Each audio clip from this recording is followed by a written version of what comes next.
What an amazing night that was. Extraordinary. Yeah. They are incredible places. Yeah. Joint effort. I don't think... I saw a documentary, I'm sure I saw a documentary, which is finding out what the likes of David Copperfield are up to now. And he was a Thatcher, wasn't he? Wasn't he mending roofs? I think so, yeah. I think you're right, I saw him saying... They said, would you not want to be back on primetime TV? And he said, do you know, I think I prefer mending roofs. Well, I'm not sure. Well, he's probably the same as David Van Day with that advert when he said he got to the point where I prefer to sell burgers than records. No, you didn't.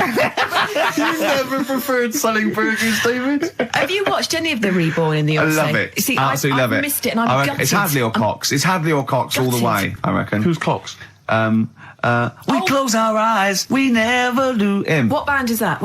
Go West. Go West. Oh, right. Yeah, he's probably the best singer in a sort of stand-up cabaret and how way. does it work? Do they get voted out as they go around? Yeah. So it's Sonia's gone, isn't No, there's two from the studio audience, two are nominated, the lowest people, and then Britain, people in Britain vote one back on the bus. Can I just ask why they're doing it in the States? Why didn't they just do it in this country? Well, because it was meant to be relaunch their career without prejudice, I assume. Okay. And also as an excuse to go to America, I suppose, and people not know him. Although fame is creeping in. I think a lot of people recognise Tony Hadley.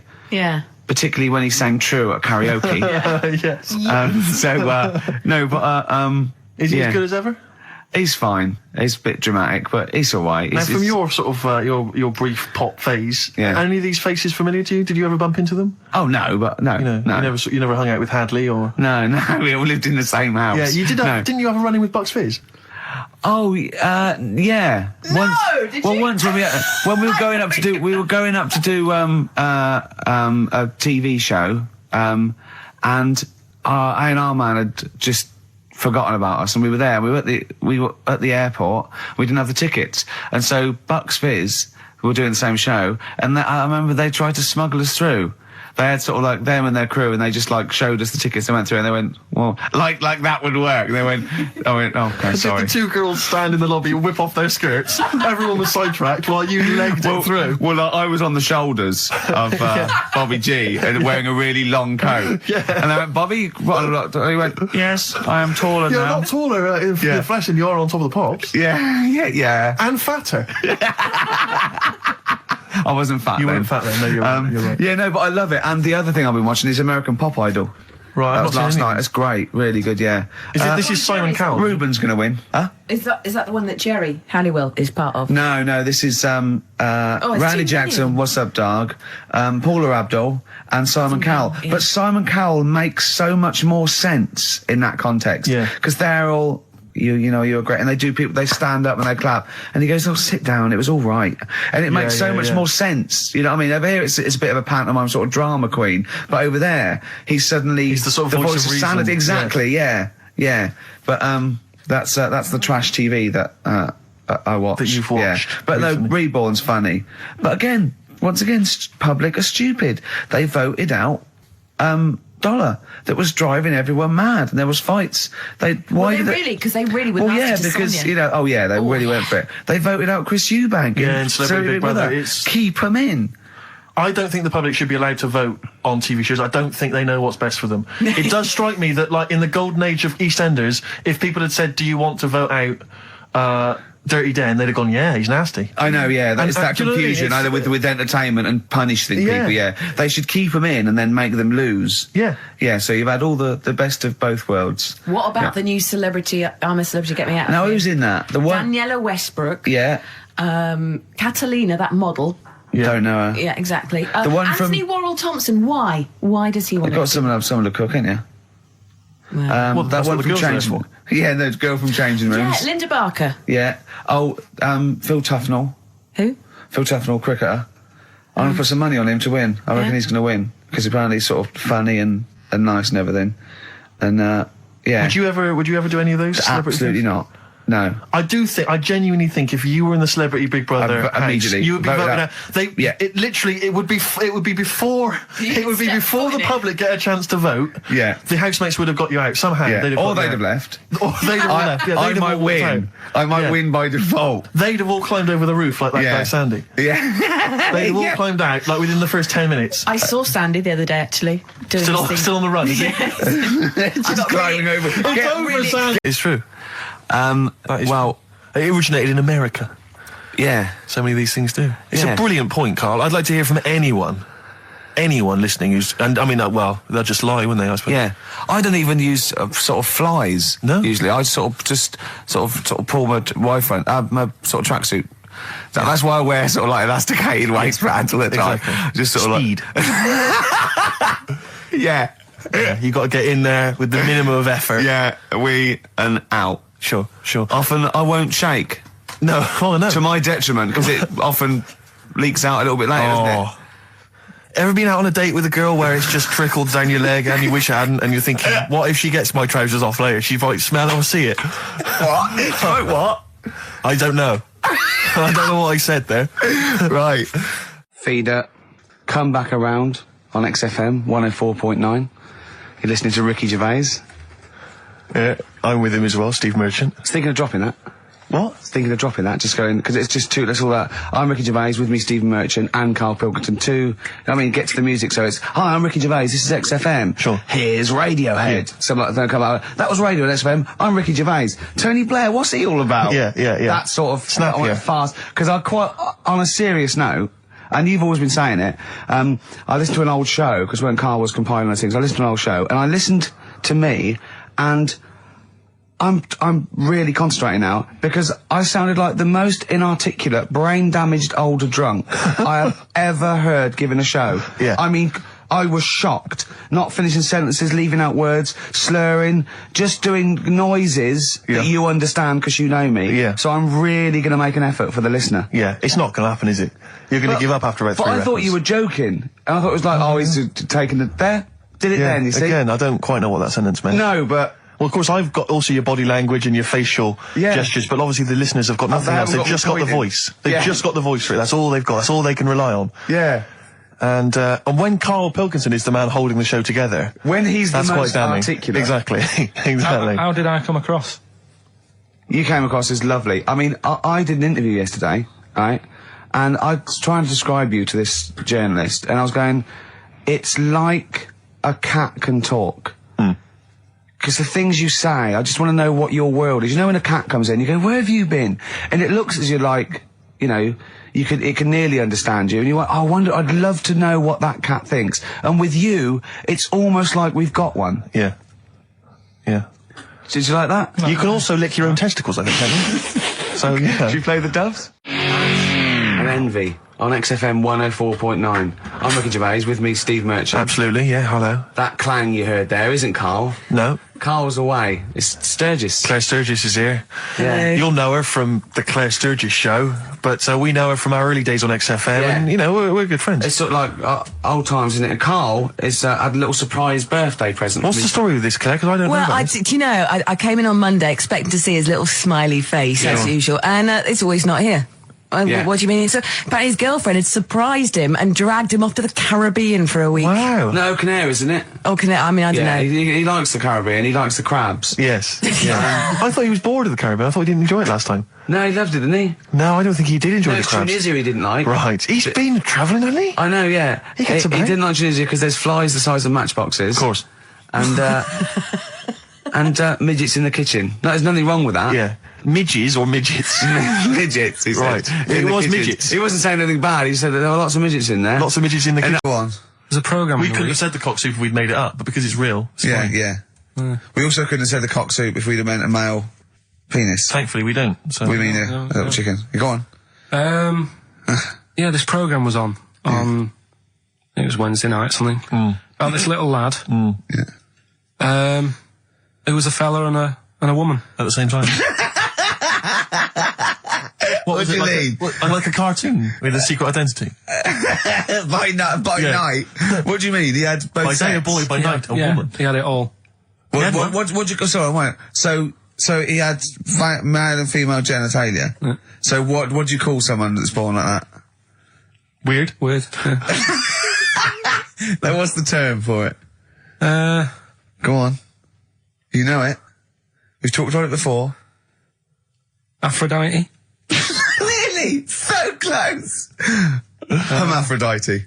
Yeah, hermaphrodite. Yeah. That's weird, don't it? Yeah. And he had the ball. Yeah. And he had the... Well, what happened was he was born, right? Obviously. And the doctor said, there you go. Lovely little boy and girl. So the mum was like, what? So he said... No, I don't think the doctor was sarcastic. Yeah, what? I don't think the doctor was sort of dissing them. Yeah. There you go. What do you mean, doctor? I'm gonna have a look. There's the cock, there's the minge. All right, see you later. What are you going to call it? But doctor, what do you mean? Have a look. He wasn't sarcastic. He didn't give Doctor, clues. tell me what you mean. Give me a straight answer. He probably went, oh shit, she's got a cock. He didn't go... He wasn't sarky to the parents. No, Anyway. no, but I'm just getting across. Do you know what I mean? I always had a little bit just to... Yeah, I know you spice do. it Yeah. up, You should spice be it a up. newsreader. Be brilliant. So there's a little kid lying there. Yeah. And the mum says, you know, what am I going to do then? So the doctor, I mean, I'm condensing this. It was like an hour long. Sure. Yeah. Yeah. So he says, she said, what will I do? And the doctor said, well, he's not sort of well hung. Right. Oh, So he's better. not sort of well on. This doctor has been, I assume, has been struck off since for saying these things. It was a real doctor. It wasn't Dr. Fox. Yeah. Right, go on. So the doctor said, so I recommend that we make it a woman. Right. Right? So they sort of do a little bit of, Jiggery pokery. a little bit of work. And I don't think that's true, Carl. No, it is. It was on the programme. But I think they can tell really what they were meant to be from their chromosomes, can't they? They can tell whether they're X, Y, Y, or Yeah, X. not just... It's not It's very just- well hung. No, I Yeah. tell you what, because back then, when this was going Yeah, on, no, right, I'm just thinking they might not have had the doctors then thought if you had a kid, right, and you thought, it's a bit ugly, maybe it'll have a better life if it was a fella. If it was a girl and it's a bit ugly and you think it's going to get hard time. Right, don't talk shite. What? What? That a doctor would go, right, you've had a young girl, I'll tell you what, she's a pig, let's pop a cock on her. Don't No, talk I'm not saying, shite. I'm not saying that. What I'm saying is, say if you have like I say, a girl, I just think it's harder if a girl's ugly and Yeah. she's growing up, Yeah. she has a harder time. Yeah. Don't you agree with that? If Possibly, but you don't change someone when No, yeah. you don't change their gender No, because they're I'm a just bit of a saying minger. what I'm saying is the Elephant Man would have had a harder time if it was Elephant Woman, is what I'm saying. But listen to me, listen. What the doctor was saying is, if you get a baby before it's 2, Yeah. back then they thought you could sort of say, well, instead of giving it a go-kart, give it dolls to play with. Right, back when? What are we talking about? The Middle Ages? We put a song on, come back to this. Yeah, it's Bruce Springsteen, Atlantic City.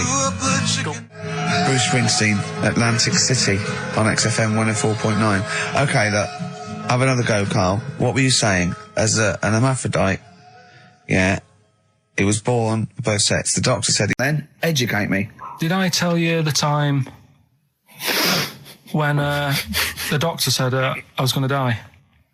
All right, keep talking. Right, ages ago, must have been about 15, right? And at lunchtime there was this, we used to have a choice of stuff to do at lunchtime, right? We used to have like a burger place that had an arcade machine in it, right? So we used to go there and play on that and have a burger. Or there was this baker's, right, that my mum worked at, and did great cakes and stuff, right? So she used to like bring some home and that, but she couldn't always bring them home every night because, you know, they'd cost money, and she used to get them for free. And they used to say they'd rather chuck them away than give them to the staff because there's a chance that the cream might be off. Right. Right, so they used to chuck them round the back. So I used to go round the back with my mate and eat a load. Brilliant. Eating out of bins. No, it wasn't out of bins. They were still in trays, but they just stacked them up near the bins, right? So this got out. I mean, it used to be chocker. once the school found out, everybody used to go there, and it'd be like, well, have a cake. The headmaster crawling through, fighting the kids off. Right, so I'd have, you just eat, I don't know, 6 jam donuts or something, and then you'd spend your dinner money on the arcade machine. Brilliant. Right? So it was a good afternoon, really, right? So you'd do that, and this one day I must have had 6 or 7 jam donuts, a few Congress tarts. What's the Congress tart? I love them. It's me. I can't get them in London, right? So I'd have some of them. And if anyone can get a Congress tart for Karl in London, please let him know. So anyway, this day, that was just a normal day. Do you know what I mean? You'd once, twice a week, you'd have a load of cake. In your life, Yeah, so normal anyway, day in your life. Were the frog boys there with the webbed hands and the big heads? And the horse in the settee? But the day after one of these days, I had really bad cramp in my belly. Right? Okay. I was like in agony, could hardly walk. So I said to my mum, You could hardly stagger to the free cakes. So I was in absolute agony. I said, I don't like doctors, but you'll have to get a doctor in because I don't know what it is. I can't walk. She gets the doctor round. I won't say his name, but he said, well, doesn't look like he's got long left. Blimey. So I was a bit like, hang on a minute, I've only had a few cream donuts. Yeah. My mum was panicking. Sure. He went. My dad came in from work. She said, something's really bad with Karl. I think it's serious. The doctor said he ain't got long left. So he said, what? He said that and just left. So she said, yeah. He said, I'll have to call him then. So he called him up, said, what's all this about? Karl hasn't got long left. How long's he got? So he goes, I was only messing. It's just had some bad cream. Can you believe that? Well, the thing is, I like the fact your mum didn't ask any questions. I know. She didn't But go she into doesn't. detail. Can you explain more, doctor? No, I got to show off. But she doesn't. I don't want to diss you or your family, but I imagine if I was there, I'd have known the doctor was joking. Yeah. That's all I'm saying. I mean, I sound very arrogant there, but I imagine he went, what's he been doing? I had about 6 cream cones. Oh, right. Oh, wow. He hasn't got long to live then. I'll see you later. That's what I think the doctor did. Yeah. But Rick, 30th I just need to mention something quickly to you. When did I last see you? I saw you yesterday, didn't I? Yeah. Because we went up to Edinburgh yesterday. We were very nicely invited to go and talk at the Edinburgh International Television Festival. It was quite a big deal. We went up there and we were interviewed.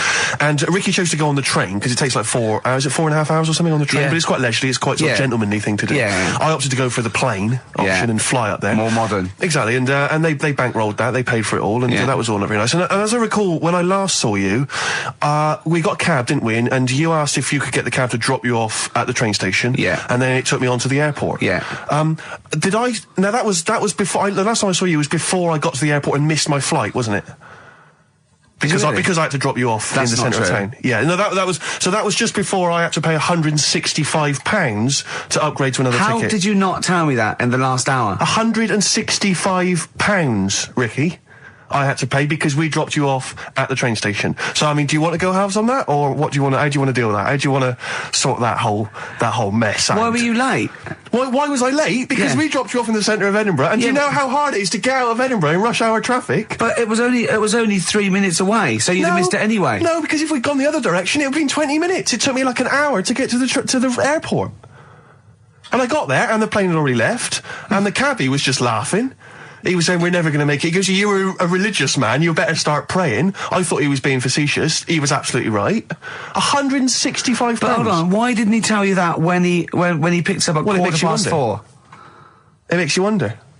So obviously I'm a little bit annoyed, because I'm not a man who likes to sort of spend unnecessarily. But wait, this is not my fault, because you were there when we made that decision. I didn't impose this on you. We both decided that might be it. It's both our fault. I mean, it's no one's fault. It's both our fault. That's fair. That's all I wanted to hear. It's both our fault. Therefore, it's both our financial obligation. No. £165. Just split that in half. Write a cheque, Rick. Write a cheque. It's fine. I trust you. Phone in. I think everyone. This is. You're clearly obvious. irresponsible. No, of course I'm not. If you share a cab and then one person's lucky enough to not be late and one person is unlucky enough, and that's what it is, bad luck. I don't think you share the obligation. It's a moral dilemma, this, isn't it? But it's more than that, though, isn't it? Because let's be honest. Even if you had known that I was going to get there late, you'd have wanted me to hang around just so you weren't left around waiting for a train on the road. No, because I got there. Because you get bored sitting, don't you? So you'd have wanted me to at least got in that cab. I got there way too early. I actually got there about I was there about 30 minutes so you early. made it fine then, that was... Well, exactly. So, I mean, I sacrificed me hanging around for half an hour so you could get it at 4:15. And the other thing is this. You were going to get it at 4:15 anyway. Yeah, but I would, if I'd gone the other direction and not dropped you off in the centre, I would have been there in time. Wow, would we? Would we? Well, Is that yes. true? Wow. Only God knows. Well, and the cabbie. What I mentioned it to. So, I'll tell you what will cheer you up. I'll tell you what's better than 80 quid. I'll tell you what's better than that, shall I? go on. Music. What, are you paying the whole 165? Well, do you know what happened to me on the way in? Go on. A homeless person called me a dickhead. How did he know? Do you know him? Is that what? He's like the local big issue fella. Oh, yeah. Yeah. And he knows me. He sees me walking up and down the street. Oh, that's how he knew you. Right. So normally I have a bit of a chat with him and that. And I walk past him, and you know, I can be a little bit cheeky with him because I've been cheeky with him in the past with stuff. You pinched his arse. No, just saying stuff like, "God, you're always there. I mean, you got home to go to," and stuff like that. Yeah, No, just he- breaking the ice. Just breaking the ice. Go No, on. but he knows, and he laughed at that last time. So I thought I can be a bit cheeky, right? So he goes, "Do you want a big issue?" I said, "No." He said, "Come on, I've got loads of them, right?" So I sort of said, when I was a kid, and I used to do a free paper around the free papers one, I said, just put them in the bin and go home, right? And he went, "Yeah, but how am I going to get any money doing that, you dickhead?" You see, I can see his point. He is homeless and having to sell newspapers to get 50p or a quid or whatever. Yeah, and sometimes I treat him, right? And today I didn't have any money. I had a takeaway last night and I normally give them a quid. And I felt bad not being able to do that because I didn't have any money on me last night. Right. I couldn't look him in the eye. Did you explain this to the homeless person, the traumas of the takeaway without the tip? Did you explain that, you've had it hard as well? I go, look, you don't know I what had it's- food delivered to my warm flat. Yeah, It was a nightmare. you don't know what that's like. You don't know what the trauma is because you can't have food delivered to your flat because you haven't got one. So please don't look at me like that. You should have said. But most people ignore him. At least I gave him a bit of acknowledgement and sort of... took the mic. Yeah. I didn't think I was. I just was being friendly. No, I know. You got to be careful with the homeless because this is true, and this is when the clocks went back recently, so Yeah. you got an extra hour in bed. Yeah. And I was at Cash Point with a friend of mine, and there was a homeless person sat by the Cash Point, and we were getting some money out, and she said spare some change, and my friend sort of, he's a bit awkward, he's just trying to make conversation with her. He went, "Oh, clocks go back, extra hour in bed." Oh no. I gave her 2 quid. I felt so bad. He didn't do it intentionally. He didn't realise what he'd said. Just making conversation. bumbling. It's tricky making conversation with the homeless because there's so many areas you've got to avoid. You know. It didn't happen, Karl. The other one, right? A bloke, right? He's on a train station, and I'll tell you how I heard it. He's waiting for a cruise station, whatever, and he shits himself. As you do. And so he goes, "Oh, my train's in 5 minutes. So he runs across to Millets and goes, "Quick, Levi's 36. The bloke just puts it in a bag. He runs onto the train. He goes into the toilet, takes his trousers and pants off. He's soiled. Yes. Throws them out of the window. I won't be needing those again. Cleans himself off. Open the bags. It's a jacket. Oh. No, it didn't happen, Karl. At what point did he go into it and go, "Quick, Levi's 36, and the bloke went, "Sorry, Levi's 36, what, a pair? No, shall I wrap them? Them? It? Shall I wrap? Just wrap whatever it is. Do you want to look? No, I'm not looking when you're putting it in the bag, please." Right? 36 white stories. Don't say anything. I've told you 36 Levi's. And put it in a bag and charged me for it. Yeah. I don't want to discuss it further. Just to give the email address, ricky.gervais@xfm.co.uk. But if you want, I'll pay for you to take history again. Carl, we'd love to see you get a C or above. And Well, we're I'll willing pay to... for you, and I'll get you some books. Right, now listen. We can, let's get, I reckon, when are the exams? June? Something like that, yeah. We'll try and register next week, and I reckon you can get an A or B. I'm history. busy. I'm In busy. history. No, don't worry about it, it's just easy. I get you wrote his notes. If Heat magazine, they love you, Karl. They could probably sort something out. They could probably pay for a tutor. They got a lot of money, they sell a lot of magazines. I mean, it is almost always, and you found that out, I discovered this, it's always the Tudors and Stuarts. There's no fear for them not coming up. Now, what do you already know about them? You must already know stuff about Henry VIII and Elizabeth. No, because it's too long ago to even get interested in. Do you know what I mean? You can't. Is that why you relate didn't? to it. Okay. The Anderson thing, it was like, God, you know, I bet my mum and dad were in an Anderson shelter. You know, this is interesting. What, when they... Oh, my granddad would have, like, had something to do with this. But the Tudors, it's like, I don't know even if they had a family back then. Play record. We come back. Hang on. Sorry. Because I need to introduce the new feature. Yeah. For the I record. don't know if I had a family back then. Carl, listen. Let me just ask you now, right? If you can finish this sentence, we've got a chance. Divorce, beheaded, died. Divorce, beheaded. Died. What is it? We just need to do a little bit of work, but otherwise I think you're going to be fine. It's how you remember what happened to Henry VIII's wives. They're little... Divorce, beheaded, died. Divorce, beheaded. It's like spam. Support... What's it? Support, protection, anchorage, movement.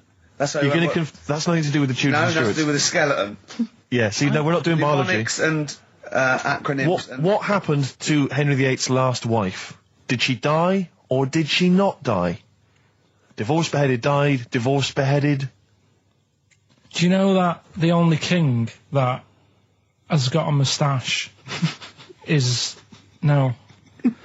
The only king that hasn't got a moustache is the King of Hearts on the playing cards. Karl is genuinely... I don't know if he's actually upset or embarrassed, but it doesn't matter.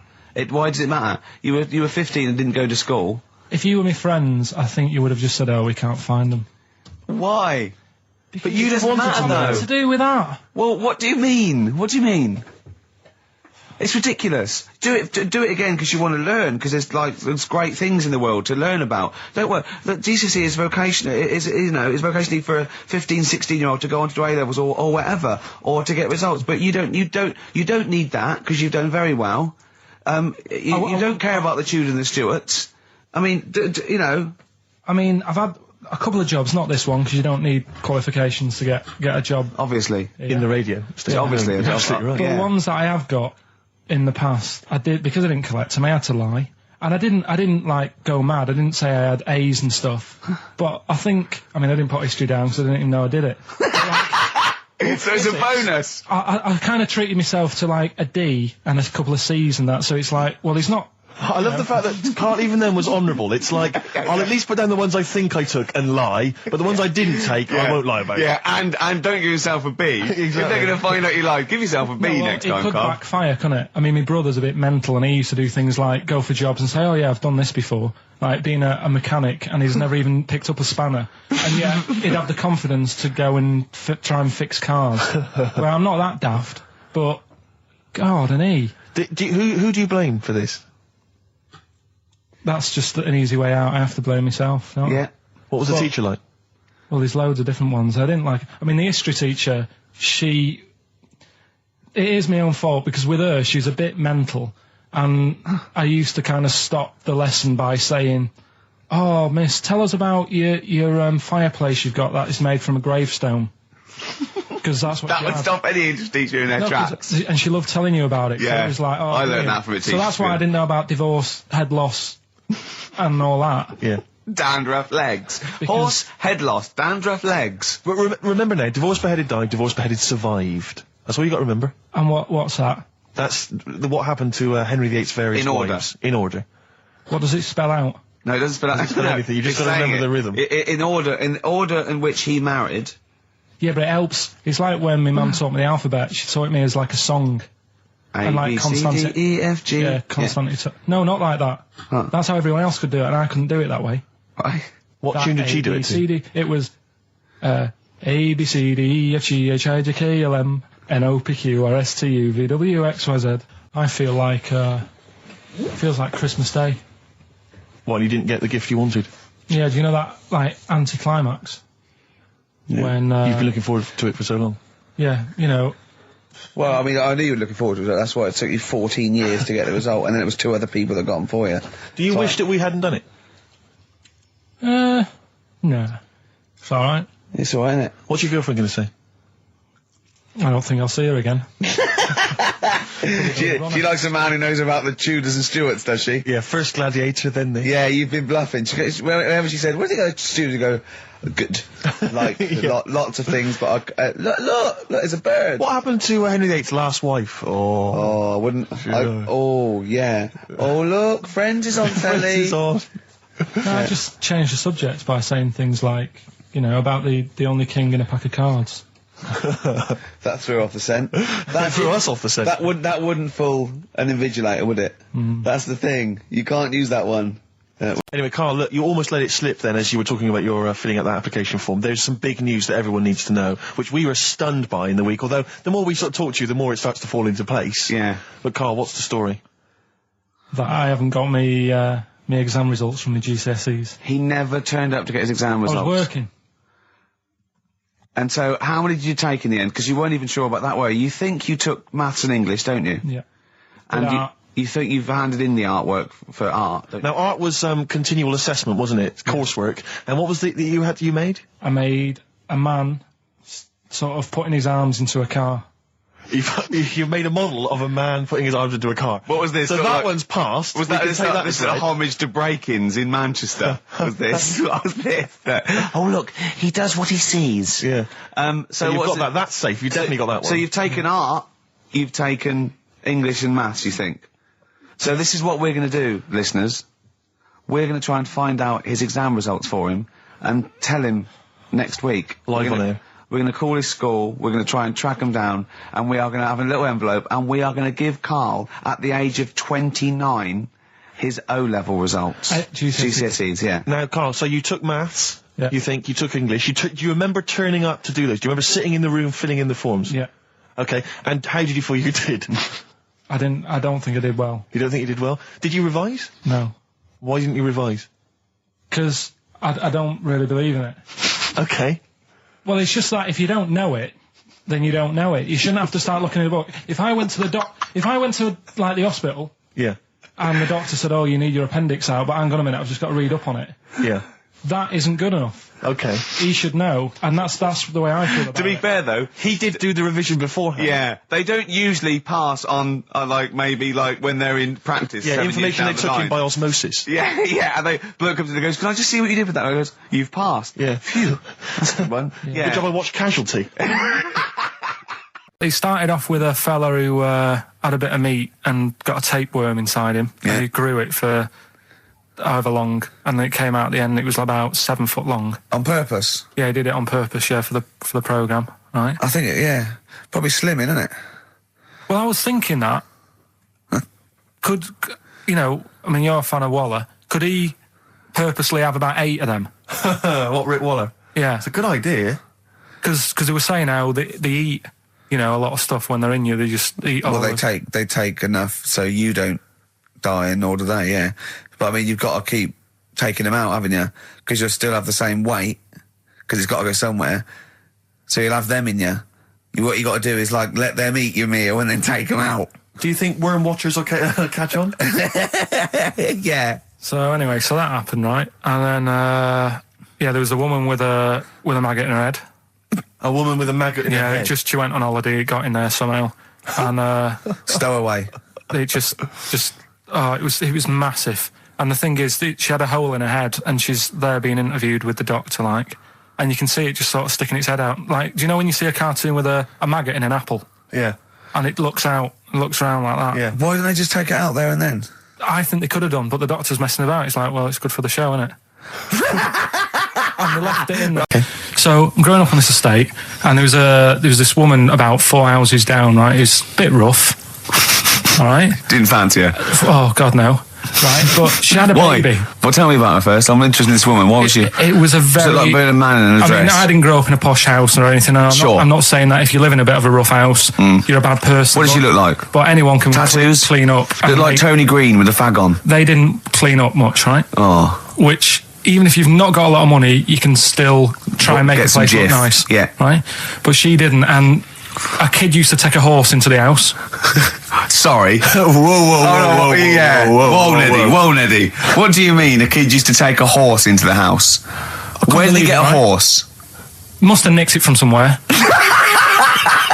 Mustard on. You've seen horse in it? No. What, is that from outside the saloon round the corner? Yeah, was it just tied up with a bit of lettuce? Right? And, Oh, that's great. I'd Did been Big out. Jake come looking for it? I'd been out. Oh. So let me get this. This was before the lynching stopped or after. Where did he get a horse from? What do you mean he must have nicked it? His mum said, where'd you get that from? I bought it. All right then, but keep it out of the kitchen. I don't want you going cattling rustling. Where did he get a horse from, Carl? And how long did he have it for? Was he leading it or riding it? Mum, open the door, I can't I stop. can't stop it. Open the patio door as well. I'll be... Looks like we got us a runaway. What do you mean? I don't know, but the thing is, they couldn't afford to buy one because they're not cheap. So I'm just guessing. Maybe that's wrong of me. But I think... He had a horse? Yeah, right. So That's why the family didn't have any money. They'd spend it on the horse. No, I don't Exactly. think, that's what I'm saying. I don't think they would have bought it. So anyway... Yeah, it's wise to whisper, Carl, in case they're listening. Yeah. And They it's could be not- in the room next It's door. not buying it, it's keeping it as well. Oh. So I was like in the car with my dad coming into the avenue, and you used to have to drive down it to turn round and you know, sort of go back to our house. You had the traditional method of transport. Yeah. And the horse was in the lounge, Reading a paper. just like walking around. Oh, God! This... What? And when I was doing, I tried to earn myself some money once by flogging little flowers in plastic cups. What? This is And I went- genius. It just keeps coming. What do you mean you're trying to flog little flowers? What do you mean? Wait. Let's play a record. Let's play a record and come back to this. Wait a Because minute, it's always wait a going to minute. just unravel and unravel. It's going to go on for hours. Let's It play a gets track, deeper Carl. and deeper. It's like come an on, Carl. onion, isn't it? We've created a whole world here where there's a man living with a horse. Just walking around the I lounge. mean, I come from the West Country. I've never heard anything like that. I just think of a big sort of like orange carpet and it's got a rediffusion telly and this horse going, I'm fed up in here. Exactly. I've got some, but just because it's not that good, something else I found out that I thought I'd share with you. Go on. I was looking in the Guinness Book of Records, right? Because I thought they'll have something in there about monkeys or something, right? Mm-hmm. And there's a little monkey, I think it lives in Asia, right? There's loads of them live in Asia. Might just And- be travelling, but yeah. And something they found out, I don't know if they've got it right, and that's why I want to bring it up. Apparently, it's the mammal, right, that's got sort of the pointiest eyes that pop out of their head. Steve.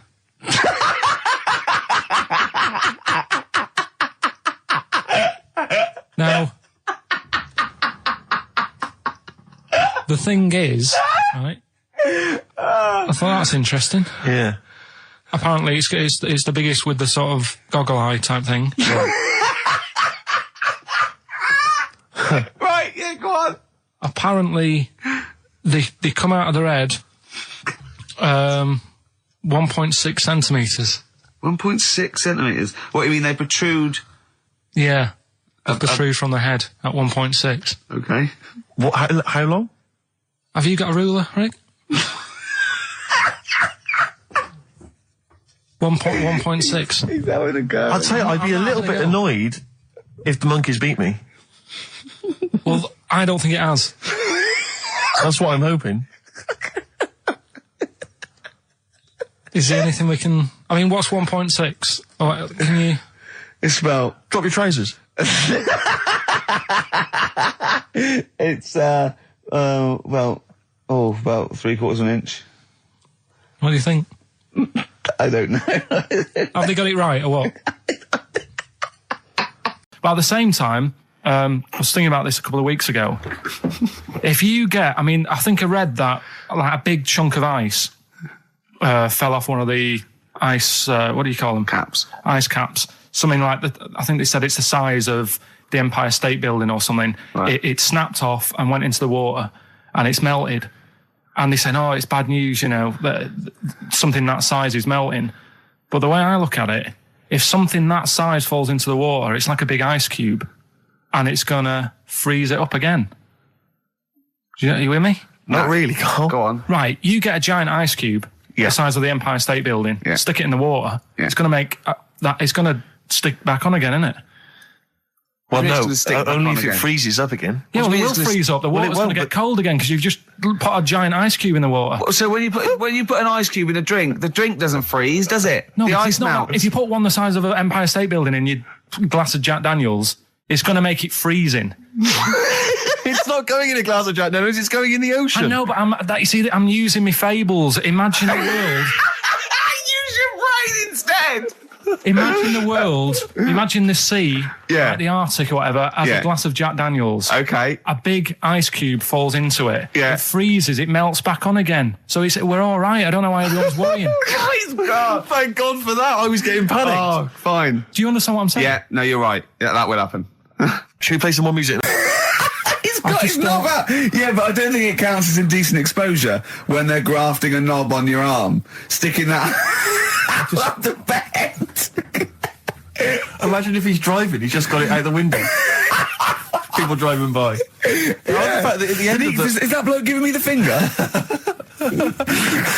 At the end of the man grows penis on his arm story, it says, a Moscow surgeon said the man will be able to have sex in a few months. He said, women will never suspect. What kind of a doctor talks like that? Yeah. I'll tell you, it's his cock now, seriously. The birds will never know. He'll be able to go berserk. Yeah, They'll never realise we grew it on his arm. That is unbelievable.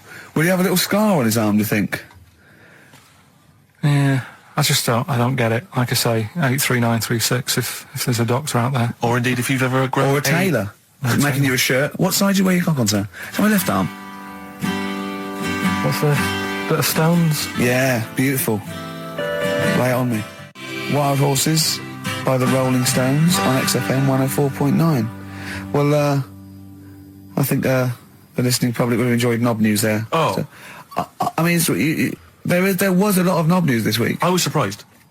You know, I would have thought it would be hard sometimes to get knob news together, but... I would have thought it would have been part of a bigger news programme, but, I mean, I don't think we'd dedicate a whole sort of, like John Craven's news round. Yeah.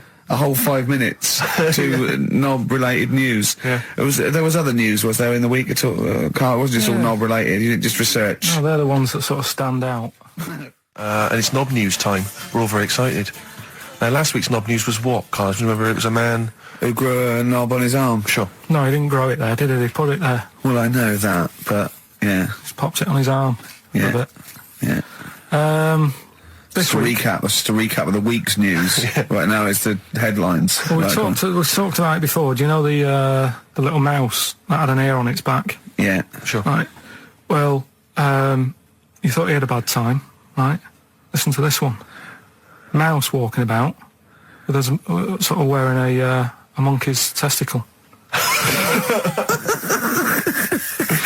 They're just having a laugh. This is what I mean about a lot of scientists. What are they doing? When's that going to come in handy? I don't know what you mean. Well, they were seeing if, say if a fella loses one, right? Yeah. Hitler or whatever. And they go, well, don't worry about it. We can sort you out. I don't know what the monkey's going to do. I don't know if they keep passing them on or whatever. But the actual monkey testicle was put on the mouse. And it worked. It worked for the mouse. But isn't it... I mean, isn't a monkey's testicle quite large in relation to a mouse? Would it not look like the mouse was on a space hopper or something? Oh, yeah, it didn't look good. Well, they didn't put it where its testicles would be. No, they did. They put it... Well, how could it walk, then? The ear was on his back, so he could just get about. Well, I don't know. But Well, you don't know, do you? You just guessed. Did they grow the monkey's testicles where the mouse Well, it testicles looked would... stupid anywhere else, though, wouldn't it? Oh, whereas a mouse with monkey testicles, that's fine. Oh, you'd be showing off. You'd be all right. I'd prefer that than the ear. When that mouse gets put back in with the other mice, do the other mice go, George, you look different. Have you had anything done? But the weird thing is, as well, apparently it still works as a monkey. What? So, like, what are you talking about? Like the sperm and that was it was still sort of monkey. Of course sperm. it was. What are you talking about? Well, that's weird. But what, Karl? What do you? It's only a thing to give it nutrients. That's all the thing they're testing. It's like grafting at that level. Right. What's your question? Because I'm right. What do you think? It would change eventually. It would have changed into a mouse testicle because it had been hanging around a mouse for so long. No, I thought the actual sperm of it though would be a mouse's. Why? Because it's hanging off a mouse. No, but your sperm is actually created in the testicles. So that's why it has to be outside your body. Otherwise, we put them in a nice little cage. But I'm guessing then that they've done this operation so that they can do it to humans. Yeah. Why would I want a monkey testicle if my kids are going to be monkeys? What use is it? No, think. That's no. That's going to happen anyway, Karl. Yeah, but think. Think of what you're saying. They've grown a monkey testicle on a mouse to see if it would still function as a monkey's testicle, okay? So they can do that to humans. So think, Karl, what they'd do is they'd grow a human testicle on a mouse and it could still be used as a human testicle. So what? To give you a testicle that you've lost. From a mouse? No, from another person who it was kept alive on a mouse. Because it's kept the nutrients alive, as opposed to keeping it deep freeze. Maybe bollocks go off after a week. I don't know. Maybe they get accidents. He had a little a card. Do you donate your testicles? Yeah, I'll tell you what. No one needs testicles yet. Let's keep them on a mouse. You have yours ripped off in some sort of bizarre skiing accident. You go, well, you're in a Battersea Dog Town. You pick the ones you want. They can grow them on anything. They can grow them on a Dachshund. Bulldogs are growing them usually, that's where you see a bulldog. Usually that's waiting for an operator. What don't you understand, Karl? Hang on a minute. I thought this was knob news, not testicle time. I don't understand why. Yeah, testicle time's not for another 10 minutes. Yeah. No, it's all sort of linked and that, though, isn't it? Well, sometimes it's linked to a mouse. But what do you think about, like, I don't know, testing stuff out like that? Is it worth it? Could you not just go straight from... But listen, Karl, I'm getting this information from you. No, if this was on Question Time and someone said there were, Dimbleby and Paxman or whatever said it, I'd think about it as a moral dilemma. You've just said you saw a mouse with a monkey testicle. What do you think of that? I don't think anything of it. I don't think anything of it is the answer, Karl, because I can't trust the info. I cannot trust anything that comes out of your mouth. I'm a big fan of that TV show. It's on digital TV. A lot of people won't have it. But Inside the Actor's Studio with James Lipton. Yeah. And he interviews lots of big Hollywood stars, and he always asks them these same questions at the end. Can I just run a few of them past you? Go on. Okay. So, if you could do any other profession other than the one you do now, what profession would you do? Can you just change that to apart from a paper round? Apart from a paper round. Oh. If you do any other profession, Karl. And it doesn't matter about, like... It doesn't matter if you've got the skills or anything. In an ideal world, if you had the ability. Well, I think I'm about to buy somewhere, so I reckon something, using tools and, like, doing a bit of plumbing and that. So a plumber?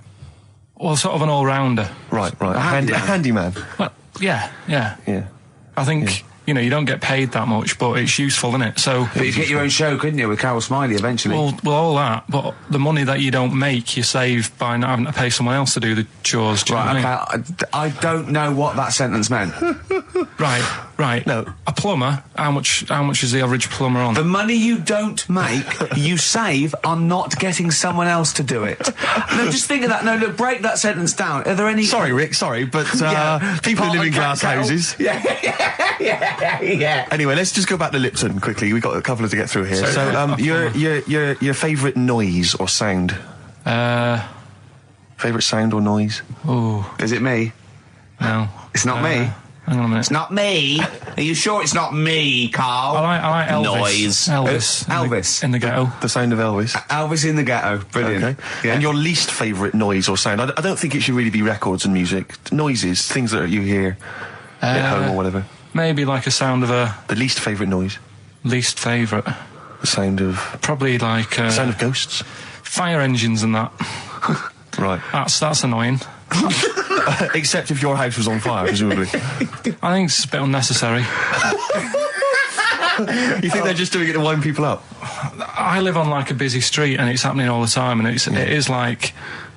Just sort of have a blast of it, and people will hear it. You don't have to keep it going. Yeah, sure. So that is pretty annoying. And if heaven exists, Karl, when you get to the pearly gates, what would you like God to say to you as He welcomes you into heaven?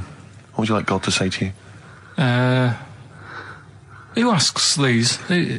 What show's this? It's a programme where celebrities are interviewed by a guy, an American interviewer, and he always asks these questions at the very end. What would I say to God? What would you say to God if you believed in heaven, and if heaven exists, when you eventually go up to heaven and you're welcomed in through the gates by God? Parker in your stussy T-shirt and what do you want God to say to you as He welcomes you in? say, you all right? Don't know, just be friendly. We were talking about depressing news, right? And with that kid and what have you. Yeah. You see that thing in the week? There was 3 bits of depressing news, right? There was one, an old woman who swallowed a fork. An old woman who swallowed a fork. Yeah, did you see She's that? dead, the dork. An old woman swallowed a fork. So what did she swallowed a spoon? Why did she? Yeah. Swallowed a spoon when she swallowed a fork. Yeah, when she followed the spoon. What's her name? She swallowed a cockroach. Right. Sorry, whoa, is this the old rhyme Sorry, now? is this a rhyme that you've got slightly wrong? No, You've no, changed dog for fork. This is the truth, is it? This is what you read? Oh, no, yeah. Sorry. Yeah, never confuse the two. This is what you read on a spurious website So some mentalist No, hang on, sorry, emailed you. just before you move on from that, there was an old woman who swallowed a cockroach. Yeah. And in order to get the cockroach out, she swallowed a fork? It doesn't rhyme, but it's good. She tries to get it out. With a fork? She went, well, I forgot. I'm thinking she's in a kitchen. Yeah. That'll do. She grabs that, she tries to get it out, and she lets go of it. And it goes, swallows a fork? Yeah, It was in the paper. The terrible thing was it was a gardening fork. it was awful, you know. Or is that stupid? That'd be stupid if it was a gardening fork, wouldn't it? I'll tell you what annoys me, though. The woods, right? He turns around, he goes, go and buy some more balls. So I'm laughing, because it's like impolite to laugh, but he broke the ice for me, and I was falling around, and then his second shot, I go, you know you're off for 3 now. If you take another shot, he went, oh, right. So it's his third shot, he puts the ball down. He hits the ground before it and misses the ball altogether. And I was on my back, wasn't I? Unbelievable. Actually rolling about on his back. I was rolling about, and we were terrible. I went round 107, he went round in like 119 or something. Sure. It was just rubbish. How long did it take? 5 hours. Of course. And there was no one around, luckily. But it was fantastic. So then we go and have our meal. What annoys me, I said, right, I'll go for a run. He went, I'll have a bath. I said, I'll see you at 7:45. At 7:55, I have to call him. He's not ready, so he's let me down there. I can't stand lateness or laziness. lateness. Yeah, and he's let me down. Do you know his excuse? He fell asleep in the bath because there was no light bulb. There's no light bulb in the bathroom. So instantly he fell asleep, and he was late. No, do you know what I mean, though, Steve? If you're sort of, like, nice and warm and what have you. I was tired anyway. I've been stressed out for 4.5 hours, right? My life flashed in front of me a few times in that buggy. So it's all sort of wears you down a bit. I thought, right, I've got a headache. You're going for your run. I'm going to have a bath. I walk in, put the light on. For some reason, it didn't come on, but I thought, it's all right. I'll just... you know, doesn't matter. You can have a bath in the It's summer, so it's light anyway. Well, there's no windows in the bathroom, so... So you were in the darkness? So I'm in the darkness. I nod off because I'm shattered. He calls up, hassling me. So I said, well, yeah, it doesn't normally take that long for me because, you know, I haven't got, like, long hair. I've got a dryer and so I can sort of one wipe. Yeah, he's already 10 minutes late, though, when I called. Well, 10 minutes. 10 wow, minutes. late. This is late. This next. Doesn't matter. Dinner wasn't until 7:15, so we had, like, another 20 minutes anyway. So it doesn't really matter. Yeah, but we said 7:45. So he's calling up, hurry up. So I said, yeah, all right. So I get out and dry and like my tackle and what have you. Calls back again 30 seconds later. You know. No, I don't. No, you know, I you don't like You're that. not going to do that, no. Give it a wipe. 30 seconds later, come on. So I end up going downstairs to the meal area. Naked. With a wet shirt on and wet socks. I've got headache as it is. Meant to be a relaxing weekend. Are they? Why did you say that? Just, Jenny, the PR woman, said to me yesterday, she said, just, you know, do some good topics and that, so you don't have to worry there. What they phoned up to say, hello, it's Telegraph here, we'll be listening tomorrow. I don't know what they're doing. Are they doing a review of it or something? I don't know. Why would they do that? There's no reason to. I'm a bit... why didn't you mention this earlier? So Telegraph have said, why would they call up to say we'll be listening? It's a free country. Because they said they'll be listening, but also, can you make sure you record it? Because if we can't listen to it because of the pirate stations that are on at the weekend, because it affects our signal and stuff.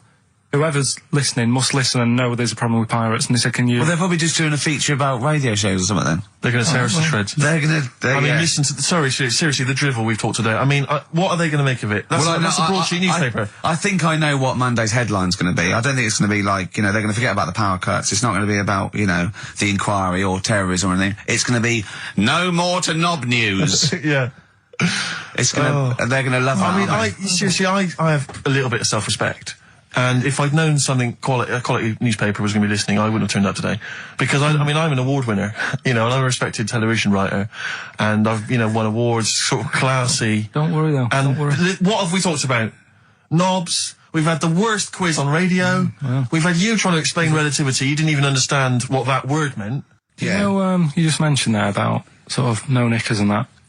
Is this going to be your Auntie Nora? No. Right. It's just, like the last flat that I lived in, I always had a good view across the road and I could see, it was the hairy... There was the hairy well, Chinese not hairy Chinese kid, he was just a Chinese kid, actually. Yeah. Running Because about. that's rare, isn't it? Hairy Chinese kids are very rare, isn't it? Yeah. There's only one official sighting, isn't there? In one of those shit little magazines that you buy. Yeah, he was running around in his underpants. You just swore ironically. I mean, I imagine if there's any newspapers listening, you did that.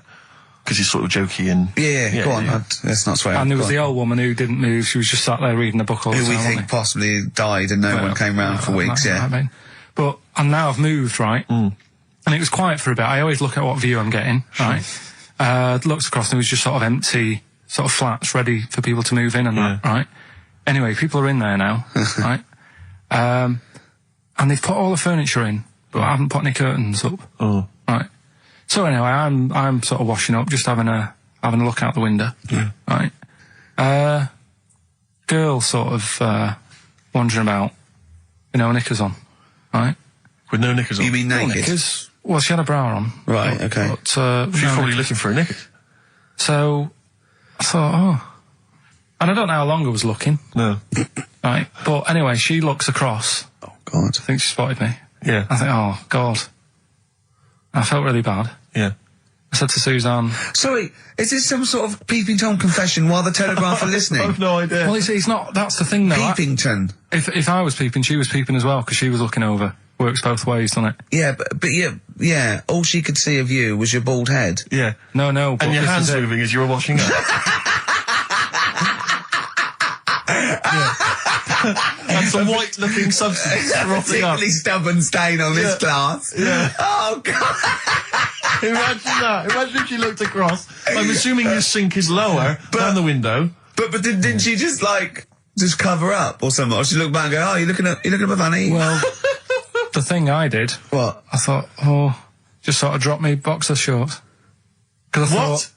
Well, Suzanne said, what are you doing? What are you talking about? What are you talking about? No, just so they can see me cheeks of me. What are you talking about? No, because I thought, if she thinks I'm walking about in the nude as well, then we've both got something out of it. Karl! This sounds like a bad excuse in court. I know. This is Or the plot of a film on Channel 5. I mean, this is like the doctor who got done, right, for exposing himself to a patient and then painted that little thing that you look down their throat pink. Yeah. And go, this is what they saw. yeah. No, so sorry, you were looking at a woman dancing around naked, right? So the only thing you could do was immediately drop your boxer shorts. So she looked across, saw you fully clothed, saw you took your boxer No, she wouldn't have done, because it's sort of just the top half and the sink's at a side angle, so I was sort of looking out. So This she is wouldn't genius. so she wouldn't have seen your trousers then anyway? No, she did. I moved in front of the window more. So you then made you actually climbed in front of the Oh, this is amazing! So you climbed in front of the window to show off it wasn't your naked obvious. lower half. Suzanne said, what are you doing? And I I bet said, she did. What are you looking at? I sent you in here to What clean up. are you doing? I'm just taking my trousers down and standing over the window. Why? Because there's a naked woman across the road. What do you think I'm doing, Suzanne? I'm exposing myself while looking at some free funny. Leave it. What's up with you, Suzanne? leave it then, leave it. Christ. Are we doing Rockbusters or what? Yeah. Oh, she sent you in there to read up on Einstein. She comes in and finds that. Oh, brilliant! Wait a minute, can I just say? A final question. What did the woman across the way... What happened? What was her I reaction? didn't look again. I just thought, you've seen a bit of action as well. We're both happy. Let's leave it. Brilliant. So were you waddling around like a penguin with your trousers around your ankles? I just was walking about and Suzanne said, what are you doing? I said, I'll explain to you in a bit, but don't look out the window because then it's Excellent. obvious. Then he sees, she calls her husband to look at Karl walking around naked. He goes, oh, she's got a... Quick, Suzanne, get him out. There's only one with him to get some more friends. They've gone one more. Anyway. Brilliant. Right, play a record and come back to Rockbusters. And Monkey News. We haven't got enough time. Do Rockbusters. Oh, God almighty. I make it clear now, I do not condone in any way, shape or form what Cheryl Tweedy did. But I have to say, they wind me up. By they, you mean toilet attendants? Yes. Right, Yeah, yeah, not Pop Idol winners. That's what I thought you meant. Yeah. So, go on. But, because I'll tell you what it is, you go into a club or pubs or big trendy pubs, you go in there, and there's the toilet attendant in there. He's got his little display of aftershaves, sprays, some sweets maybe, Blue straw whatever it might. Yeah, maybe a lollipop. Maybe a lollipop. And all right, I don't know if I assume they're not employed by the club. I'm assuming the club's got we've got the DJ, we've got the bar staff. Wait a minute, we need a guy to irritate them. When the manager walks in, do they hide? Well, this is it. I don't know if it's a guy who's just like. Is it like busking? Yeah, he snuck in. He came in when it was free during happy hour. He's got a little carrier bag.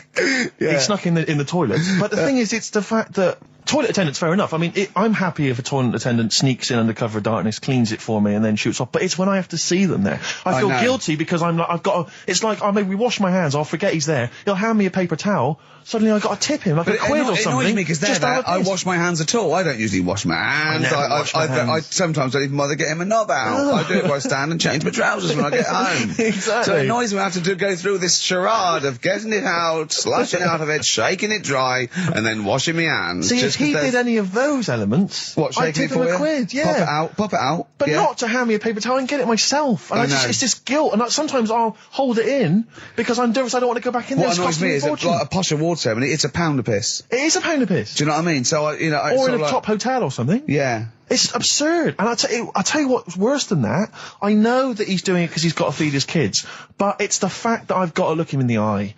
You know, it's like he's humanised. You know, if he was only dehumanised, Rick. Yeah. If I could see him and I didn't think he was a human being, I wouldn't feel guilty. If he could sort of hide under the urinal, perhaps, or if he could hide underneath the sink. Like thing from the Adams side. He just puts out, He just pop a hand out, doesn't say anything, just hands me the paper towel. So you don't even see, like, hand over, and then I'd put a pound in, I'd take the thing, put a pound in, nick a lollipop and run away. No aggro. Exactly. It's the fact I got to see them and I feel guilty because, I'm on the radio, I've got a cushy life. I know. Here's a guy who's just trying to make ends meet. It makes me feel bad, it ruins my evening. Yeah. I'm just pleading for them. Can they not do it anymore? Can they maybe get a job? Illegal mini cabin or something? Please. It's 10 past, isn't it? We haven't done a little bit of knob news. No, right? We haven't done knob news, no. But it's been 3 months. It's been 3 months coming. There's this thing. I don't know the full story. I don't know how it happened, right? But little Russian fella. Yeah.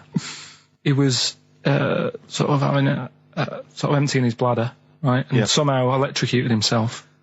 Right. And sort of did a bit of damage. How did he smashed onto some live wires or something? Something like that. So did it damage to himself or to an electric fire or something? No, to himself. To himself. Yeah. And so the doctor didn't slip and took curling tongs went up his arse when he was pissing, because that's happened a lot. In we've all been we've all shoved the old curling tongs up the arse when having a piss. Right. So I can't even be bothered. No, go on, we're interested. We're interested. Come on, we're interested. You can't be bothered. You get Mondays off. Do some work. Right, so anyway, the doctor says, it's not looking good, we'll have to take that off. What? He's like, Novectomy?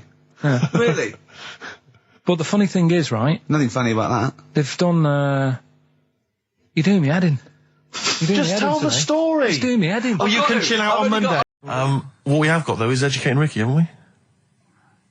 Well, another one of my little things. Oh, it's brilliant, then. So how long's this going to last before you want to get ditched this? Well, we'll see, a couple of weeks. Not like that, Karl. It's all one. It's one love, man. We're on the same team, man. Yeah, we're just one voice, man. One true voice. Like those lads. Yeah. They could play. Right, well, the Educating Ricky, They could play. Well, why don't we play a record and come back with Educating Ricky? The Wind, Cat Stevens, we need to get the jingle queued up as well. Yeah, I'll get the jingle queued up, No, I haven't got Neil Young lined up yet. No, not Neil Young, Cat Stevens. I gave it to you. I know, we're not playing that yet. Can we just play a record? Well, I told you to. See, so why aren't you playing the record I told you to play? Because we've just had something chilled, right, from Tupac. Let's lift it up a bit now with a little bit of blur. Right? Come on, play it. Oh, I'm not sure. I just have. Crazy beat blur on XFM 104.9. Right, we're gonna do Educating Ricky instead of Rockbusters. Incidentally, on the subject of Rockbusters, we've just had an email from Phil. He says, I could do with this week's rather shoddy array of prizes, as I'm doing a car boot sale tomorrow and need a bit more tat to fill the table. We'll probably send it we through. might as well do it anyway. Yeah. But Educating Ricky, it was a feature. Well, actually, about a year ago, I started a feature called Educating Karl because we found out he had 1 E at O level at history. And I'd educate him on things like Rasputin, things that I thought he'd be interested in, Winston Churchill, some of the greats, some scientific facts. And then I said, it's your turn. And he started telling me about people born without legs. Some people have got a funny eye. There's a woman whose tongue's longer than her arm. And really, turning the screw on education. So I don't know what he's got for me today. Maybe a dog born a cat. Let's have a look. We've done that one. We've done that. Is there, because often we should point out there's sometimes a crossover between Educating Ricky and Cheeky Freak of the Week, just in terms of subject matter. Yeah, so we've done Cheeky Freak of the Week. We've done all the freaks. What have we done with the Freak of the Week? There's a dog. There was a woman that had the back legs of a dog. What was last week? It was the girl who was born with 4 eyes, 2 mouths, and 3 legs. Sure. You weren't that impressed. I thought if we've got to that and it's not impressing you.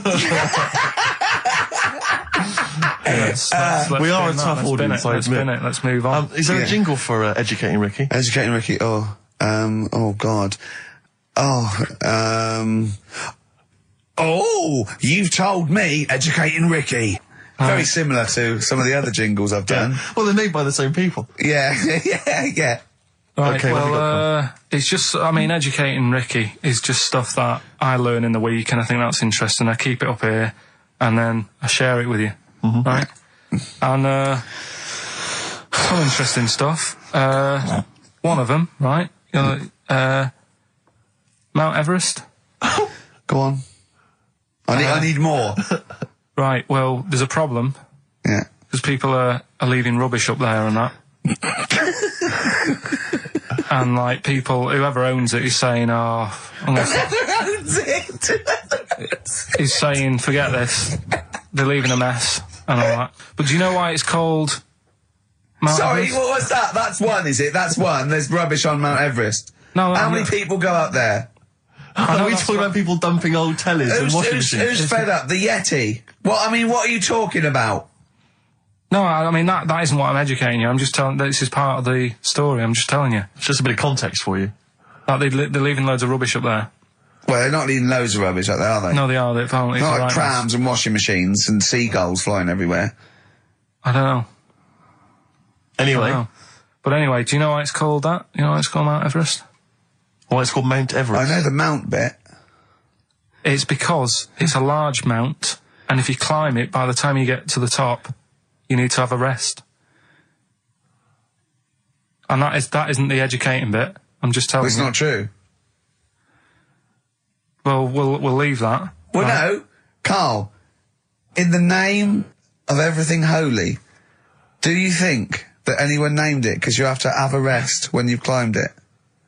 Well, we'll see. You'll see what people say on email. But it's definitely not. But anyway, that's one thing that I kind of thought, that's interesting. I'll remember that. I'll teach Ricky that, so you've learnt that.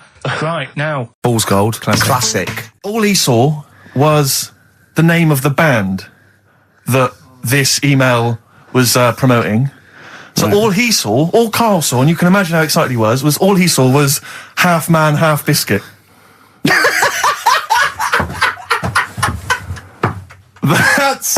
That's all he saw. I've never seen anyone so excited. Oh, God. It was actually just plugging the popular joke novelty band. Haven't you heard of them, then? No. Imagine how excited he was. That is fantastic. Man, half biscuit. Brilliant. Mr. Garibaldi. Oh, half man, half biscuit. That is genius. Oh, amazing. I just saw it, and when you closed it again. Yeah, but the thing is, if he hadn't have told you that, and he'd have erased it, next week he'd be saying about what they've done in scientists, they've cloned a man with a biscuit. He's got currants for eyes. I didn't go to school much because my mum and dad had a caravan. Right. No need, is there? No need when you've got that sort of fun at home. Yeah. I used to just go away for weeks. Really? Yeah. Is that true? Yeah, honestly. Where'd you used to go? Port Maddock. But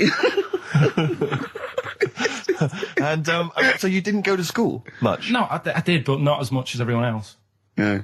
How many holidays were your parents having? What was their income that they could... No, my dad used to work nights, and he used to travel back, because to Manchester from Wales, it wasn't that far.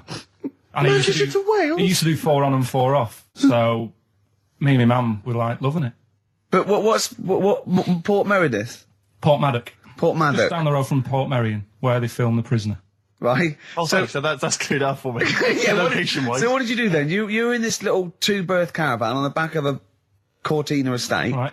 Well, what was it? What was the car? What was Granada, Ford Granada. Ford Granada. What are we talking? 1980? Yeah, 82, 83, 80, right? 84, 85. Okay. And you in the car down there, park up. Yeah. What was it? What was Port Meredith? Port Maddock. Port Maddock. I remember Ruth. It's just, Oh, yeah. it's just a holiday camp. Yeah. And had an arcade and a beach. I was loving it. Yeah. But, so of the 52 weeks of the year, let's assume, I don't know how many weeks you take off normally for holidays anyway. Let's just say, I don't know, you go to school 45 weeks of the year maybe? Generally, most kids? Nah. Bit less. Bit less than About that? 42. How many weeks would you say you actually spent in school? Well, how many weeks do you have off for summer? Well, we'll work that out. That's what About I mean. 6 off for summer, about 3 for Easter, about 3 for Christmas. Put it this way, I'm surprised I'm not Welsh, to be honest. Right. So I was there more than was in Manchester. Did the school authority not come and check you out? No, they didn't. Didn't get Manchester, I suppose they didn't care, do they? Not really. Yeah. They're lucky you turned up at all. Why did you just turn up for the last day when you could take in your best toy? Did you know that when you could take in any game? Just play with everyone else's. Why, I break my stuff. Sure. Yeah. Yeah. No, that's a good Well, this point. answers a lot. This does answer a lot. The fact that you spent most of your time on the beach as a kid. Teachers were no good at my school. We were talking about it yesterday. About So you were teaching them a lesson by going off for the summer. Yeah. Anyway. And did you go to university? No. No. Did you go to sixth form or college? No. When did you leave school? When I was about 15. Right. What, you just went on holiday and didn't come back? I just got a job early, didn't I? Where was it? Port Maddock? Getting there. No, I was a printer. BM Print in Trafford Park. Well, that's great. That's a little interview there. Yeah, little next, I'll be interviewing Steve Merchant. Well, my mum and dad went on holiday, right? And I stayed at the Rosses down the road. Oh, yeah. Only a kid, must have been about 5 or something, right? And I was always running around in the house. I had a lot of energy as a kid. What the Rosses did, they had this cat that was dead violent, the most violent sort of angry cat I have ever witnessed. A tiger? It was honestly, Steve, if it was bigger, it would have been, because it was just always having a go at you. Yeah. If you went to pat it on the head, it went to bite you and stuff. And what they used to do with it, to stop me running around, I'd sort of be running around, and then I'd get a bit tired, and they'd say, have a lie down on the settee. So I'd lie down on the settee and I'd nod off. And what they used to do, I'd wake up and I'd put the cat on my belly. Right? So I'd be scared to move because it's like it's going to get me. But it would keep you there. It kept me there, and it used to sort of slaver on me, and they'd sort of, go out or whatever, and I'd be lying there. That's not normal, is it? Carl, sorry, were you created by the Brothers Grimm for one of their fairy tales? What kind of a life is that? A cat paperweight to keep Karl in place. He keeps blowing around. It's windy. I'm really glad. Stroke he, she. Yeah, I'm really glad that the pop idols, Cliff Richard, Westlife, made it to number 1. Bo Selector. Bo Selector. And then he said, you can get wigs for dogs in Tokyo. That's his scientific fact. And I went, what do you mean? Dogs, if they need a wig? I said, if they need a wig, what? Dogs going bald? And he went, like, this is fine to him. He went, it's a stressful city, Tokyo. The world's all right with Karl. He's always got an explanation. I've only ever seen him confused once. When in Edinburgh, he looked out of his window one day and he saw a bloke putting a parking ticket on some rubbish. Yeah. And that genuinely confused him. Yeah. He couldn't work out, could you? It's a bit weird, isn't it? And the woman breastfeeding her 8-year-old child, you didn't like, did you? I don't like that. But the what's the name? Animals with wigs. I kind of thought, after I put the phone down to you, I kind of thought about it, thought, yeah, it was a bit daft, that. You sure he's not the ageing pop group? No. The Animals? But when you think, have you ever seen, like, a bald pet? No. It's weird. What do you mean? Because my mum, we had a cat, we used to get through loads of cats because we lived on a... Oh, God, it started early today, innit? What do you mean you got through a lot of cats? Because What were you doing? No, Running a restaurant? We lived on... Oh, Oh, God, what do you mean? No, we lived on like a main road. Oh, yeah. Right? So Yeah. we used to get through a lot of them. My dad It was kept their saying, risk. you know, stop wasting money, you know, it's not Stop good. wasting money, not wasting cats. Right, so anyway, we had this cat that was ill all the time. And It's just bag of nerves, probably. Yeah, malingerer. Yeah, I'm terrified. I'm going to which house? Rome. Oh, God, bloody hell. Rome. Don't let me go to the Pilkingtons. and it, for some reason, it kept being sick all the time. Right? Yeah, that is nerves. That's definitely nerves. So my mum kind of thought, I've had enough of this, and she shaved it. Whoa, whoa, whoa. Whoa. Now, I know you're not vets in your family, but what correlation did your mum think there was between you being sick and shaving it? Because it kept being sick, and it was a pain to wash, because it kept getting So caught she up. wanted a dry wipe cat. So Why didn't she just varnish it? What? it's weird. It's weird. Though. So now he's cold and sick. No, but not all of it. She left sort of the back half, but sort of from its waist, sort of. I love that. Shave it because it's sick on itself. And That is it was the genius. weirdest looking thing. I mean, normally I like cats. I'm always like giving yours a stroke on the head and that. Yeah. But as soon as she did that, it was like, oh, Yeah. Poor can't thing. touch it. And then So now it's sick, cold, and hated. Yeah. Carl. It must have, I mean, the other cats must have been taking the mick out of it constantly. It's just making things worse. Did it get, I'm hoping that it got run over and was put out of its misery. now I think it got all right, that one. Or is that the? Yeah, it did get run over. It did. Oh, God. Oh, dear. How many cats do you say you've got through? I'd say whilst I was living at home, I mean, it's still on the increase, even though I'm not there. So whilst I was there, probably 5. God. Wow. Oh. Yeah. And were you upset each time, or you just got used to it?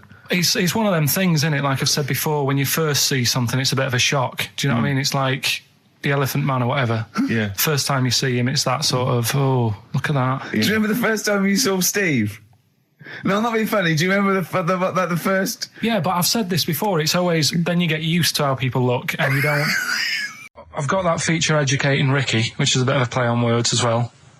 Right? Do you know the film, Steve? Educating Rita. Yeah. I see what you've done. Go I'm on. doing that and I teach Ricky stuff. What do you teach me, Carl? Well, I've got a few different topics. Go on. Do you know, like how you taught me about Hitler and Che Guevara and Winston Churchill? Mm-hmm. I'm going to come in with topics every week, and this week I've got Ghosts. hanging bacon is one of the topics. Say that again? Hanging bacon. Hanging bacon. All the titles. Francis Bacon. No, all the titles are sort of named to sort of tease you and get you more interested in it. Hanging bacon. Well, you've certainly intrigued. Go on. What's another title one? Hairy Chinese kid. I'm going to go for that one. If there was a university degree with that title, Yeah, no, I'm going to go for Hairy Chinese Kid, And I the think. final one, Yeah. Alien gives man a beard. Right. Alien gives man a beard. I am going to burst. Right, listen, Carl, you've got to tell me. Right, so first, right, let's do it in No, reverse order. we're not going to do it now anyway. What do you mean? We've got to do it now. I mean, this is the first interesting thing you've said in an hour. Okay, the listeners have just been subjected to rubbish and mistakes and everything for the last 6 months. Please, we've got to do Alien Gives Man a Beard. What is that? Tell us that. Right. Sorry, this is just you telling me something, is it? This feature is you telling me something. I'm teaching you something. Educating Ricky. So are we playing it now? We're already into this feature. Well into this feature, are we? Yeah, I suppose we are, yeah. should there not be a jingle or something? Yeah, can we have a Well, there's no jingle? point, because look, I come up with ideas and you dismiss them straight away, so I'm not wasting my time making stuff. Right. If you don't like well, okay, it. let's play Educating Ricky. Right. Brilliant. Go. Right. Right, so- Ding-a-ling-a-ling-a-ling-a-ling. Educating Ricky. Right, what are we going for then? Hanging the bacon, Hairy Chinese kid, Alien gives man a beard. I think Alien gives man a beard. I'd like to do that. Right, there's this fella, I think it happened in America, and he saw a bright light in the sky. And God, if you're bored. he stood there. This is a true story, is it? Yeah. He stood there. Yes, of course it isn't, Steve. And he saw this bright light, and it came closer and closer, and it was a UFO, right? Yep. And he looked at it, and it disappeared, right? And he gets back in his car, He looks in the mirror. and he looks in the mirror. Yep. He's only got a beard, He hasn't. You sure it wasn't someone else who got in the car and he was still standing out there? right? What? And it turned out, Yeah. he got home and said to his wife or his girlfriend, it's a bit weird. So I just got out of the car to look at a bright light, and I got back in the car and I grew a beard, and she said, never mind your beard, where have you been for 3 days? And what had happened is... He passed out because he was pissed. No. The UFO had taken him for 3 days. Yeah. But he'd only thought that he'd only looked at it and it went away. Yeah. But what had happened is, he took him and he grew a beard because he hasn't had a shave. Right, okay. I mean, was Will Smith or Tommy Lee Jones anything to do with this at all? Did you see this on a video maybe and thought it was an educational film? No, it's from a book that some kind person sent in to me. Here. Can I just ask again, just again, I'm just throwing this right back at you. Do you think there's any other possible answer here? Right? A man is absent for 3 days from home. He's the grown a length beard. of time that it could take to grow a beard, lest we forget. What if he hadn't actually seen a bright light in the sky? What if he was lying? What if drunk? he was lying? He'd got knocked unconscious. He'd had a car crash. Just any number lying. of other No, things. just lying. Or he was just lying. Yeah, he'd been on a bender, getting pissed for 3 Yeah, days and that with was his his mates. excuse to his wife. And they went, Dennis, what are you gonna tell your wife? Well, wait a minute. Wait a minute. He's not going to believe I was out with you, lads. Just say you're only away for a minute. No, I wasn't away from it because of the beard. Oh yeah, look, it looks like you've been out for 3 days. Well, we have. That's Exactly. right. Okay, we've got to cover that then. Alien abduction. Great one. Okay, let's try that. Do you see? That's a little scenario there that could have been played out. So, when you say educating Ricky, what have I learnt from this? Never listen to you again. That's all I've learnt so far. Never listen to you. Yeah. Johnny, I don't think he's mine. So he did all this. I don't even know why I'm telling you about tattoos. No, nor do I, Carl. Hey, to be honest. Don and Blitzen from the About a Boy soundtrack by Badly Drawn Boys. Christmas theme there. Christmas theme there. You spotted the Christmas theme. Yeah. Carl's not really in festive mood, but I can't imagine Christmas is your time of year, is it, Carl? Well, I'm not sure any time of the year is, really. I liked it when I was about... I think when I was about 7, I enjoyed it. was that the one? Was that the year, the big year for You you? get loads of stuff, you don't have to worry about anyone else, but once you've, got a job... What did you get when were you doing your paper round? How old were you then? I was about 13, 14. Well, that was then you were your own man, weren't I you? had to buy stuff. Oh. But you're still not You're quite a having a good selfish time. man, aren't you? I didn't realise this. No, it's just that And Christmas... that's coming from him, Carl. My dad always said... All right, steady on. Dad said Christmas morning was for, for me, so he used to stay in bed. So he never... That's brilliant. That's a great thing to say, isn't it? Yeah. Christmas morning's for you. Run wild. Do what you want. Just don't bother me. I'm going to Honolulu for 2 weeks. That's great. Dad, it's Christmas. Do I have to do anything? No. So my mum used to get up, because she used to like to see my face light up, when I opened the presents.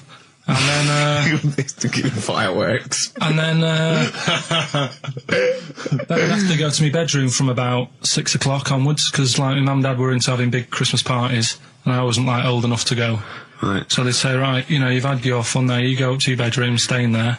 And, Really? Yeah, I remember one year, right, I got a train set, that's what I wanted. Yeah. Right? It's brilliant. Playing with it all day. I thought, I don't mind about the party, I'm happy staying up here, playing with this. Brother comes in, he's had a few, right, he's going, yeah, give us a go on your train. How old is set. he? He's a bit older than me, so he might have been let's see. Well, let him be must 18. Yeah, probably about 18, 19, And how old something were like that. I had a train set, so, I don't know, about 14. something like that. Yeah. Right, so I'm playing on that, loving it and stuff. And then he comes in and goes, oh, give us a go. He turns the transformer up to 14. He went really fast for about 5 seconds, broke it, and then he went back downstairs. Wow. So Christmas, I hadn't even got to Sounds Christmas like Day. the Conservative government with British Rail. Satire, that is. Satire, Rick, I just thought that there's satire. If there's any satirical shows listening or it doesn't magazines, work in any way, because there's the analogy falls down apart from there being a train. think it through though. British Rail was trains, Yeah. and the government broke the trains in many. Well, they didn't break them, not officially breaking them, but they kind of. It does work. It's perfect. Oh, I'm very pleased with that. And I can't. And no one's asked him to be on Have I Got News For You? It's weird, isn't it? 'Cause it's strange that when you've got a satirical mind that's as quick as that. Yeah. All And right. he's broke your little train set. So what did you do? I just watched telly and had some sausages. I bet you were happy with that, though, weren't you? It's a bit annoying, though, isn't it, when your main present of the year has been broke. And did it ever get it fixed? No, that was it.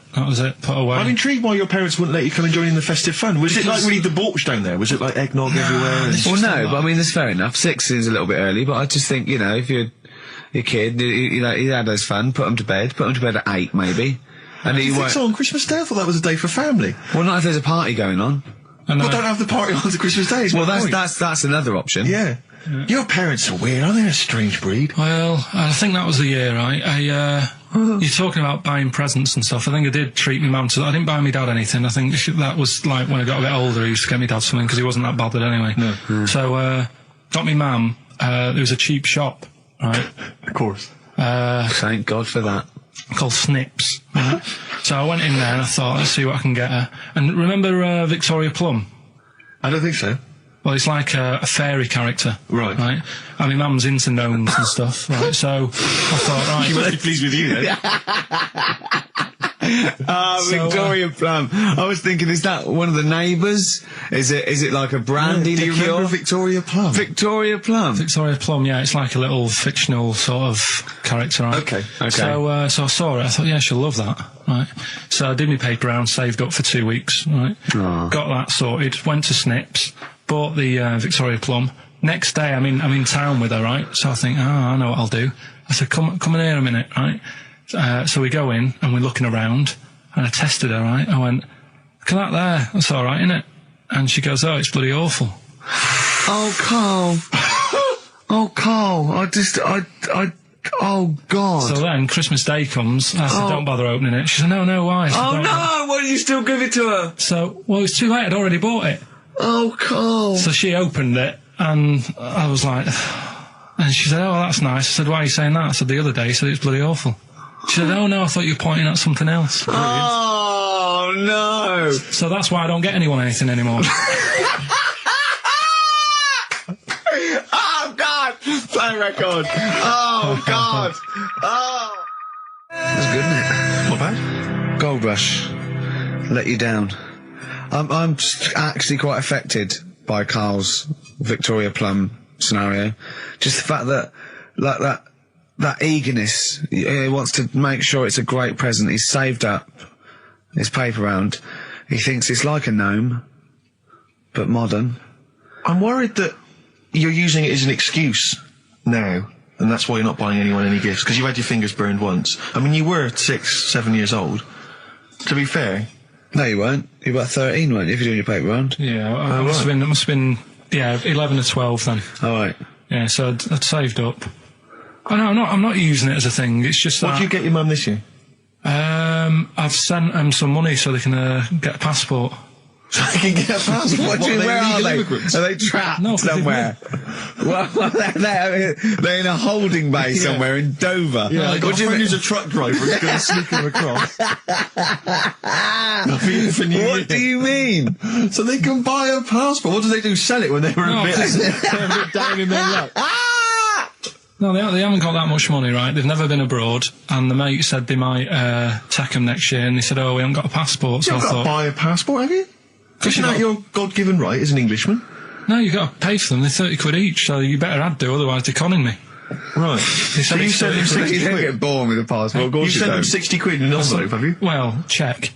Right. I love that. He'll be watching telly and France will come on and he'll go, oh, what do you think of that? She goes, it looks bloody awful. I go, don't open it. No. Don't open it. Don't open it. So you've not paid for a holiday for them. You've No, I've just given sorted them- out well, it's the better prize, isn't it? Because they can't go anywhere without it. Well, the passport keeps on giving. Yeah. It's the perfect So- 10 years. That is, yeah. So, but no, I never used to. I mean, I can't think of other things. I used to get me dad once I started getting him stuff. It used to be a dressing gown, Yeah. and then. But as an extra surprise, I used to put like a cigar in the pocket, so he'd think that was it. Yeah. Then he'd put it on and put his hand in the pocket. Right. And then he what's just this? hit you because he thought you'd nicked it. Yeah. Oh dear. So you bought him a jacket with a cigar? That's quite thoughtful. Did you sneak a cigar once one Christmas? Yeah. Well, that's when they used to have like the big do's, like I say. You know, they were known for it. Like the whole estate used to know that we were having a party. Yeah. So, So they'd all come round. So they all come round and just have food and drink and that. And, I cannot imagine how unpleasant that must have been. Awful. And you locked in your bedroom with a broken train set. Yeah, crying. And looking at Victoria Plum, whatever that was. In the bin. Oh, in the bin, yeah. And hear a mum saying, and he got me this. Isn't this piece shit? of rubbish. You could hear him just throwing it against the wall and laughing. And all the neighbours laughing. And you'd come down, just be in pieces with loads of spit on it. Just loads of gob on it. Eyes. And all the Polaroids of them just like laughing at it and pointing. Stamping on it. all right. all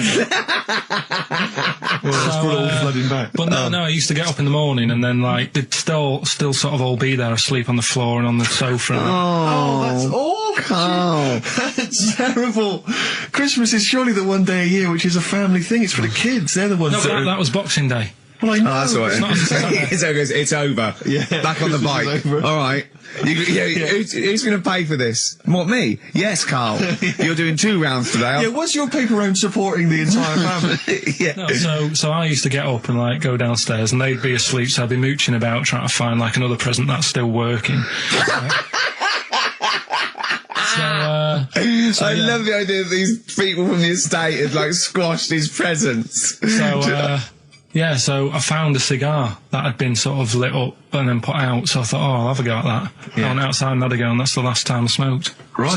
I tried it, I thought, I don't like that. I love the fact that he does everything once. Yeah. In his life, it's a line of, I've done everything once. I don't need to do it again. Teenage Fan Club from the XFM Christmas album, and that's Christmas Eve. Their guitar sounds are just brilliant. They're just always so nice. All right, Karl, would you like that? Is that Teenage Fan Club? Yeah, they're good. Karl, I feel like you've never kind of enjoyed the wonder of Christmas. I can't ever get the sense, maybe except when you were very, very young, that kind of bright-eyed, thinking of Santa, kind of landing on the roof and coming down the chimney and drinking the sherry or whatever. So I like the idea of it, right? Sure. The sort of, I used to get a couple of annuals every year, So do I, yeah. And I was allowed to open one. I'm running a bit late with this, but it's time for Do We Need 'Em? We're looking into what I'm animals. really worried about this because everyone's getting that last clue wrong. I reckon it's so rubbish that even your mental fans can't work it out. Yeah, it's a tough one, but Give that final Rockbusters clue again. the Jamaican fella had to have some aspirin. Why is that? Why did he have to do it? No, FD. hold on, that's changed. Well, it doesn't matter. The story. It doesn't matter. That's the point of a cryptic clue, isn't it? Oh, do. What have you got now? Right, so we're looking into animals that we get rid of. I've spoken to someone about snails. I spoke to someone about jellyfish, and that. And looking at cockroaches today. Right, now who's the expert? It's a woman called Jessica Marshall. Right. Does she know that you're going to play this on the radio? Well, I called up, right, in the week and said, can I talk to someone about cockroaches? And she was like, is that Karl? She knows who you are. Yeah. Right, so she already knows maybe your angle, your approach. Yeah, she was And up for it. she's an expert, she's just not just some random person. No, she works in a museum, a good museum. I said I'd give it a plug. It's the one near Knightsbridge. It's got dinosaurs and that in it. It's worth seeing. On the this is Natural her. History Museum. Yeah. So, Not sure. He's not sure. this is what happened.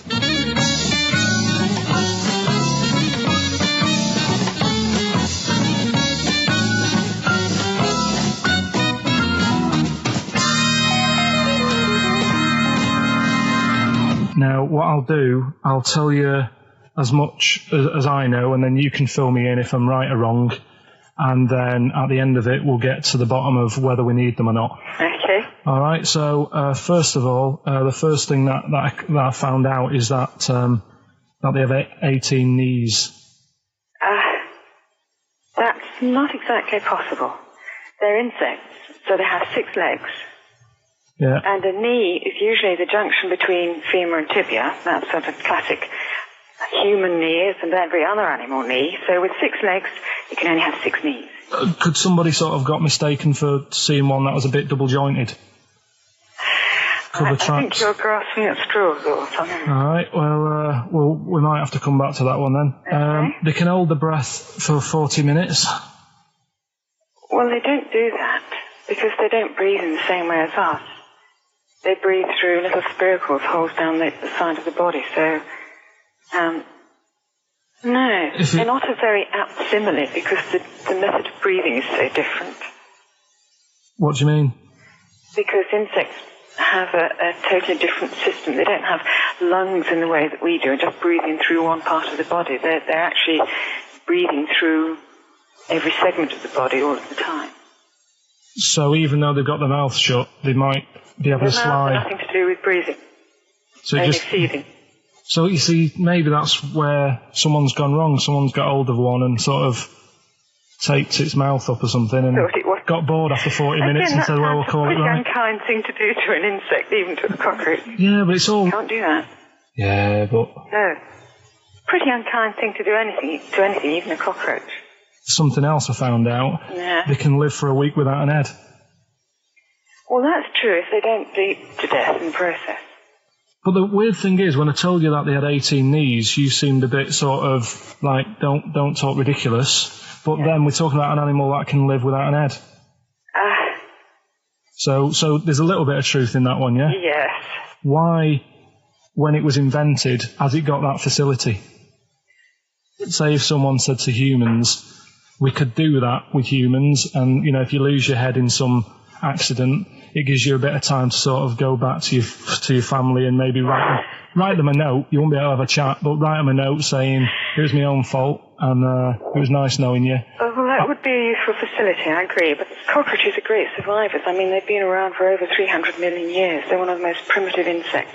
All right. Well, I've also... is it true that they do a lot of resting? Apparently they can sort of rest for 75% of the time.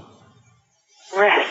Yeah, they just sit about doing nothing. It's probably true of a vast proportion of the world's fauna. Well, I mean, maybe the 25% that they are working, they're really giving it some, so it might they're make up. probably searching out food and, yeah, they can slow down considerably. You can chill insects in the fridge and they'll become very, very quiet. You might think they're dead. Yeah, but I'm sure, you know, if we were sat in a fridge, you know, we'd go a bit quiet, wouldn't we? You know. Well, you might not know much about it, of course. Yeah, but... Not quite reading the right sources. Well, I've been using the internet.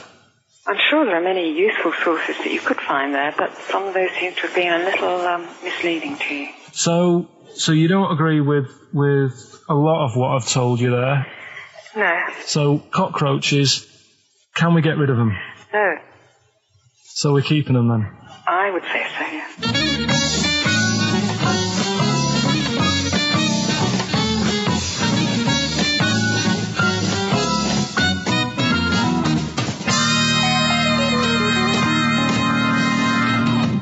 I think we should get her on more often because she sounds like she'd be a bit of an ally, really. Because she knew immediately that you were talking nonsense. She even said, I think you should be more concerned about your sources, which I've been trying to tell you for a year, right? The fact, I mean 18 knees, where did you get that from? It's on the internet. They can hold their breath for 40 minutes. I mean, I don't know what you read and take on. All right? Karl, just an email, a question for you. Can you please let me know which school Karl went to? What school do you go to? Cessav. What? Cessav.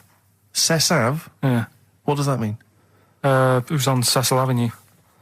Cecil Avenue in Manchester? Yeah. It's just he says, I'd like to know so that I don't send my kids to the same place. He also says, he says, P.S., does Karl look like Gollum in Lord of the Rings? Yes. He does, doesn't he? Yeah, that's very good. Yeah, in fact, I was just putting a little bald wig on you, wasn't I? Like he needs one. Yeah. So, if you Just want some a of the fun and games we have when the songs are on. Yeah, did it hurt? Just a little bit. The bit that worried me is when you said, let me just staple it. Yeah, well, I was trying to get it under your chin because it looked funnier. And he was scared. Oh, I remember. Do you remember I did that thing with the tea towel? Have you told Steve about that? I don't think I have. It's not something I'd shout about, to be honest. Go on. Went round his place, and he said, before you go, I must try something. Because I couldn't get squeezing hard enough. I can't, because I'm not strong enough to hurt him anymore now, or am I? I think I can take it a bit more than I could at the start. Yeah, so I wanted to squeeze his head more, so what did I do? So he said, just hang on, I've got a tea towel. He brought a tea towel in now. I need something sort of long and thin. What can I get? He's asking his girlfriend, where's that there? Comes in with a spatula, right? He puts the tea towel on my head and manages to sort of put the spatula in and turn it round so that the tea towel is tightening on my head. Yeah. Using little pressure, would you say, from you? Yeah, just little. It's brilliant. It was like a tourniquet, and I just turned it a little bit, and he screamed almost straight away, didn't you? It hurts. But why did you think that was good? When would you need to use that tool? I knew. I did it on my other bald mate, Rob, who was over, and he screamed as well. Because he just put a tea towel round, like a little bandana, just stick the wooden spoon down the back, just turn it, and it's even half a turn, isn't it? And it really... Hopefully children listening will be trying that on their friends. No, they won't. Don't try that at home. Coldplay, The Scientist on XFM 104.9. Right, competition, isn't it? No, it's Educating Ricky Part 2. Oh, is it? Yep. I wasn't even listening. He's doing all the work, I wasn't even listening. Oh, and he spilled some water down that. Right, what's this one again then? Right. What's the teaser headline? Teaser headline is, what's tomato with you? Brilliant. Yeah? Go on in. How excited were you when you came up with that? You couldn't wait to come in and tell us, could you? I think it's a good one because you won't forget it now, will you? I mean, like the worm one. What's so special about the worm? A lot of people think that if you cut a worm in half, two worms will grow, but no. What happens is if you cut the head end slightly nearer the tail than the head, the tail will die, but the worm with the head will be okay. So, it's exploded a myth, and it taught me something. Right, so the second one, part 2 of Educating Ricky. What's tomato with you? Yeah. What this one's about is, ages ago... It's scientific. There's never a date. There's never a country, a location. Okay, settle down, children. This is A-level history. Right. Once upon a time. Yeah. When a mental place with swords was a king. Forget his name, but he was a loony. And it was literally ages ago. Yeah. So, good luck in the exam. Yeah. Right. So, alright, many years ago. Oh, yeah, cleared that up. Go on. They thought tomatoes were poisonous. Right? Because what hold on, are they going to be proved wrong at the end of this story? Well, because I don't want to give away the ending, but is it something to do with are they poisonous tomatoes? No. Oh, you're having a laugh. I don't believe it. Go on. They could have been eating tomatoes all this time. Oh, Steve, what's tomato with you anyway? Okay, so hang on a minute. Let's just recap quickly. Many years ago, when people thought tomatoes were poisonous. Yeah. Go on, Well, they didn't know they were poisonous then because they were still eating them. But what was happening? Well, they're not. But they're not poisonous. But hang on a minute. All right, and it's not. I'm just going to listen. I'm not even going to talk. Okay, I'm not going to tackle it. So, if you remember, years ago they didn't have like pottery plates. They had lead plates. Right? What are you talking? Just let him talk. Sorry, what year is this? Let him talk. Come on. Plates made out of lead, and what they'd end up doing, they'd say, right, do you want a tomato? And they'd go, yeah, all right. And they'd put the tomato on the lead plate and cut it. And because of the acid in the tomato, right, it would sort of make the lead runny, and the lead would go into the tomato, and they'd say, oh, it's lovely this, and they'd be eating it. They'd get food poisoning, lead poisoning, what have you, and they'd be really ill. So they thought tomatoes were poisonous, so they didn't eat them for many years. And when you say they, do you mean the people of Narnia?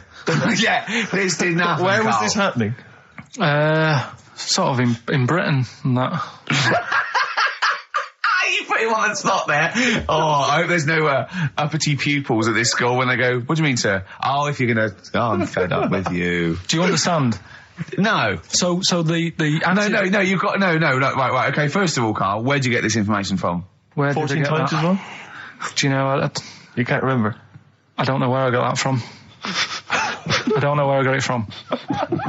But why don't you think that makes sense? But what? Someone once got lead poisoning from a tomato? Not just one, loads, and then all of a sudden... No. Why is this educating me? Because I'm telling you that tomatoes... I can't take anything away from this. Yeah, I don't know what to take away from this. What have I learned? Don't mix lead with tomatoes. Why is this educational in any shape or form? What are you telling me? A long time ago in the land of Glunk, right, where the ninnies did slib, right, they thought tomatoes were poisonous because they ate plates of lead. What are you talking about? Yeah, but we all know tomatoes aren't poisonous. Is that what we're taking from the story? Is that the moral of the story? Don't believe these people that I'd never heard of before. What are you talking about, Karl? I think it's a bit weird. It's a bit weird, yeah. It's the same people that were spreading those malicious worm rumours. My hangover's coming back. I've got to get some water. Play a record that was rubbish.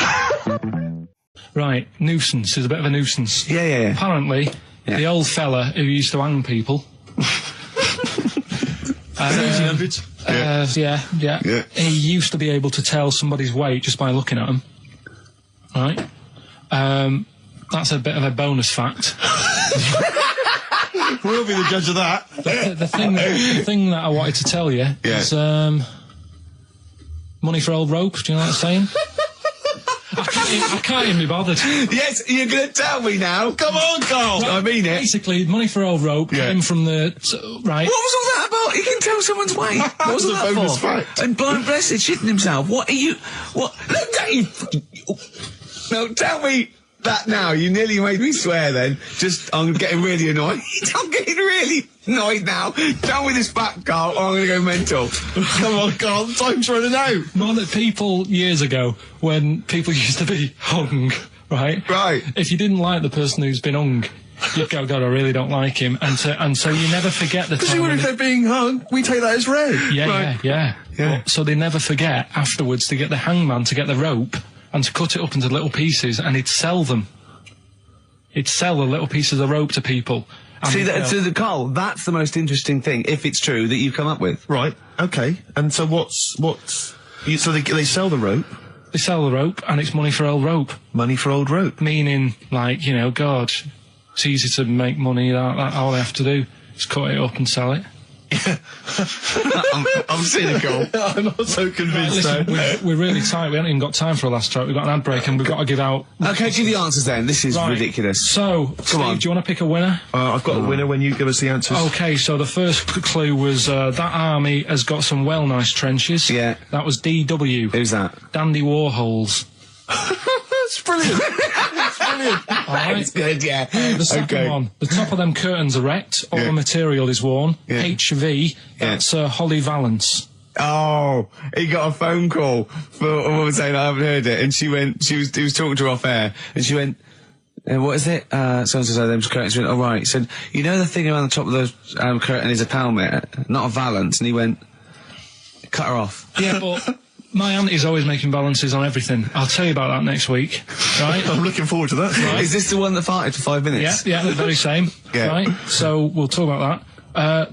I was in Texas, I tripped up, I landed on my knees in a puddle, WH, wet knee Houston, right? Wet knee Houston. Yeah. So, You're a maniac. So, who's a winner? We've got Pete, Catherine and Laura in Newcastle upon Tyne. They're listening online, I assume, and they're on going to Sky hear Digital. those great places. And remember, they got loads of stuff. They got the DVD here. They got Linda Green. They got Stone Roses. They got another compilation and Executive Decision. What did you read about Brian Blessed? Is it actually true, or have you lied with someone else? It was an interview with him in it. And what did he say?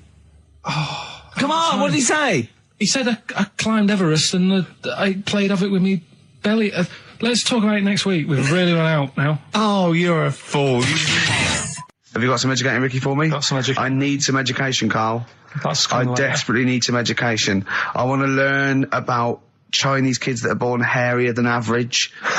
I want to hear about deaf girls that can hear after their mum hits their head against a wall. These are the things I need to know. I mean, I don't wish to be disrespectful. He doesn't look like a genius. He doesn't look like But then I don't know what a genius looks like. Exactly. So, Steve. you know, I don't want to be an Look at Einstein. Yeah. Yeah. His mum thought he was mental as a child. Where'd you get that information from? That was in the Einstein book. Well, it was in the Einstein book, then it's presumably true. Which Einstein book is that? His Theory of Relativity? The big book of Einstein stuff. Oh, yeah. Yeah, the big bumper book of Einstein stuff. It's for a coach trip, and you have to fill in E equals MC1 squared, 2 fish, or 3 hello, and then it's multiple choice, and you fill it. It's great. It's Did his mum think, A, he was a genius, B, mental? Most people go for A, but it is in fact B. She thought he was mental at the age of 28. Oh, Karl, you never let me down. You never let me down. So have you got Educating Ricky for me? We've got Educating Ricky coming up. We've got Rockbusters. We've got Rockbusters. Great As seen and talked about in Heat. In Heat magazine. It's got really tough this week now. We're not messing about anymore. Right. Got some good prizes. Absolutely, yeah, we'll talk about those later. Because, I mean, was it last week that you had the classic? Was it, I can't remember, I'm paraphrasing, Karl, apologies. Something like, I'm here in Texas, I've fallen in a puddle, and my knee has got wet. Yeah.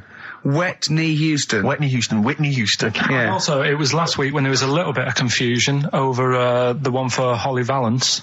Right? Of course. I don't think it was confusion, I think it was your error. Yeah. No, it wasn't. And it was Holy Valance, and you meant Pelmet. Then Becky, who called up that time and said, if you're getting mistaken with Pelmet, right, she sent me an email in a week saying, I've done a bit of research. Yeah. It was my fault. I've made an error. Yeah. It is a Valance. Okay. And I know about Valances. As I told you last week, at the very end, my auntie loves them. Yeah. Right? She makes them. She started off just like putting them on top of the sort of window around the curtain. And then she thought, I can do more with this. Yeah. And she had a little coffee table that had magazines underneath. And she said, I'm sick of seeing them magazines when I'm sat down. She sounds like a Pilkington. So... I'm sick of seeing them magazines when I sit down. So she put a Valance around the table. She just got Valances around everything now. Yeah. Then, next step, she tapes everything. She never actually watches telly. She tapes it all because she gets sick of listening to the adverts and that. Yeah. So she tapes everything. So she's got loads of videotapes and that. And the video used to get on her nerves. When she was watching a film, she'd see the clock changing. And it distracted her from the film. So she put a Valance around that. That's genius. Yeah. So that is or is it mental? Only Mrs. Einstein can tell. I don't know. She's even made a little Jack Russell look like a hovercraft. Yeah. He's great. So everything's got a Valance. If you go round and you stand still for too long, the chances are she'll put a Valance around your head. Yeah. This is this is Auntie who? Auntie Nora. And this is the one that farted for 5 minutes. Lest our listeners forget. Lest we farted for 5 minutes. Called his mum, saying I'm farting. 2 minutes into the fart. She's about 2.5 minutes in. Yeah. Karl, you're making noises while I'm talking. Yeah, but you do this all the time trying to wind me up. And I'm not saying Manchester's the best place. Oh, here he is. Look. Here he is. Come in. He's... How have you... Oh, God. I don't believe that. Oh, that's pathetic. I do not believe that. That's absolutely pathetic. Now, they won't believe this, will they? No. Right, if I say that Jonathan Ross just got his massive member out, and he is a big lad, come and sit down. I've got your tickets, Mr. Gervais. Thank you. What's going on here then? I mean, why are you dropping off tickets? Well, because, you know, in the spirit of the Comedy Awards, we like to have the rising young stars of the British Comedy Awards. That's right, and that's me. Well, we couldn't find any this year, so we've asked Ricky whether he would sit in the rising young star seat, and I wanted to deliver the tickets personally, so there's no excuses if he doesn't turn up later. Yeah. I always suspected that you were sort of pretty well endowed. Yeah. And now we've seen. You know, it's on webcam. That was just one of my cocks. That's the one you're wearing today. Don't say that. No, this is meant to be the happening young station. What's going on? No, you can't say stuff like that. You can't. Just careful what you say. Look after Julian Clary. 10 years in the wilderness, and he comes back in the person line. 10 years in the wilderness. wilderness. To you. That's Jesus you're thinking of, isn't it? Just because you're on everything at the moment. I walked in here, and I came in here, and I thought, this is the young happening place, and what do I see in here? 3 old men sitting What are you talking about? I'm only 28, 27. You're wrecked. You all look wrecked. Well, that's because we're always partying. I was looking for some youngsters. Where's the youngsters? I wanted to see some tight leather pants. I wanted to see some foxy chicks hanging on you everywhere. What is it? It's a bunch of old blokes on a bloke up there washing up in a sink. But look at him. He even dresses for radio. Look This at is him. ludicrous. It's amazing. It's like, you're I love the fact you were on the phone to Gervais last night, weren't you? Asking his advice on clothes. Look at him. He's going for the man down the DSS. I like that look. That's a nice look. Have you got a single pair of trousers that aren't elasticated at the waist? They're maternity jeans, aren't they? They've got a whole frank panel that pulls The forward. thing is, what I do at the end of the week, I can pop these in the pan and I can make a nice soup with all the food that's encrusted in them. As his years as a homeless coming to the fore there. Look at you, one step away from Lawrence Llewellyn Bowen. I'd like to be that bit closer. But why are you dropping off tickets? Are you a little bit... Because I thought you were married and stuff. Why do you suddenly got this obsession with Gervais? Because I'm a bit rough, ain't I? yeah, it's like when you see Dale Winton out with those rough boys. I'd like to get one of my own.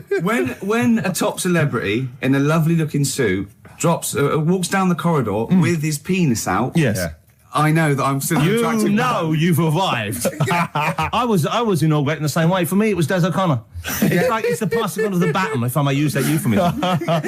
and you've been battened. But it's fantastic. Well, it is a pleasure. I don't think I'm complacent just because I'm mixed with you. I still wake up and think, I don't believe it. I'm mates with Jono. Can I just point out one thing? I was listening to the show last week and I heard you, as always, revealing a little too much about yourself, if you don't mind me saying so. Yeah. Steve, not as much as you. No, but that was just for the benefit of the room. Yeah. And talking about when you used to occasionally urinate in the sink. Yeah. When you were around my house last time and I came in and you looked a bit shifty. No, please reassure me. It was more ownership. I was like, I went to my territory, and then other people that come in that go, has Gervais been round here? It's like just marking my territory. Because my coffee the next morning had a hazelnut tang to it that I don't remember putting in. Can I just say something? Because I mean, I used to, mention to you, Gervais, when we first started getting involved in the business. Yeah. I used to say, if there was one celebrity I'd like to be friends with, it's Jonathan Ross. Yeah. Lo and behold, Ricky's befriended Jonathan Ross. I'm nowhere to be seen. But Not Ricky invited round. Ricky told me that I could be his friend, providing I never extended the arm of friendship. Right. To you. Yeah, if you ever... I thought as much. He tries to keep everyone else down he works with, from The Office, all the other shows. He tries to keep them down. I didn't even want you to come in. I wanted to Yeah. meet you on the steps. Yeah. I didn't even want to tell him you were around. But you called. He went, who's that? And he saw your name come up and he went, well, can I meet him? Well, you're coming tonight, aren't you? This isn't Radio 2, by the way. These links are way too long. This is snappy radio. We have to play... You might The be kids have John lost Ross, interest. But the kids want to hear Coldplay, Catatonia, You know what I like? Faithless. How about some more of that instantly forgettable hip-hop you play each week? One of those obscure hip-hop hooey. That's the worst feature on British radio. You should be ashamed of yourself. Wait a minute, I've heard your As I was quiz saying on to Radio Bruce 2. Forsyth You're the having a other day, I laugh. said, the hip-hop's had its day. You told me that one. Put it away. Put it away. I'm Karl. Carl, how you doing? I'm all right. Got a question for you. Quiet man. Got a question. Yeah. The Pope. Yeah.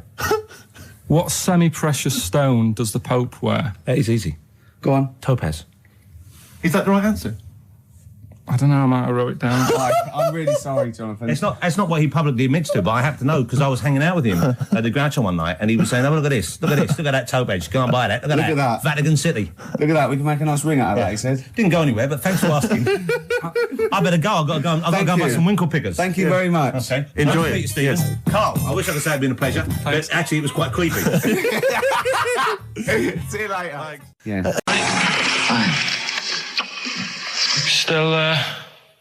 Still trying to write the book then? Yeah? Yes. Good. Funny, someone told me the other day, weird thing about a typewriter, the top row of letters, the longest word you can write is typewriter. I'll just show you.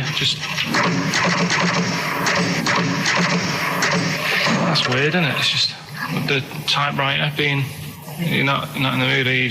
You're in one of those grouchy moods again, like you get into when you're writing. I'm not being grouchy. I just want to finish my work. Yeah, just being a bit funny, a bit offhand and that. Let me explain something to you. Go on. Whenever you come in here and interrupt me, you're breaking my concentration. You're distracting me. And it will then take me time to get back to where I was. Understand? Yeah, but I just was coming in to try and cheer you up. I'm full of ideas as well. If you're having a problem coming up with stuff, got loads of ideas you could write about. The other day I read about this airy Chinese kid. What do you want me to do about it? No, it's just that it could make a good book. Do you know what I mean? Sort of following round. That's swell. Well, I'd buy it. But if you don't want to know, don't bother doing it. But do you know what I mean? It's just airy Chinese kid. It's weird because they're not normally that airy over there. Yeah, this kid cakes in it. But if you don't care, I wouldn't touch one hair on his goddamn little head. You don't have to touch any hair on his head. Like I say, he's covered. Leave the head alone if you want. Touch his hands. He's totally covered in it. But I love the little son of a bitch. Well, don't go that far. You haven't met him, but I can sort it out. I'd do anything for him. I don't think you'd expect that much. Just take him to the barbers 3 or 4 times a week. He's a good little kid. In fact, I'll do it. I think I'll write a book on him. Yeah? How do you think you can handle that? Yeah.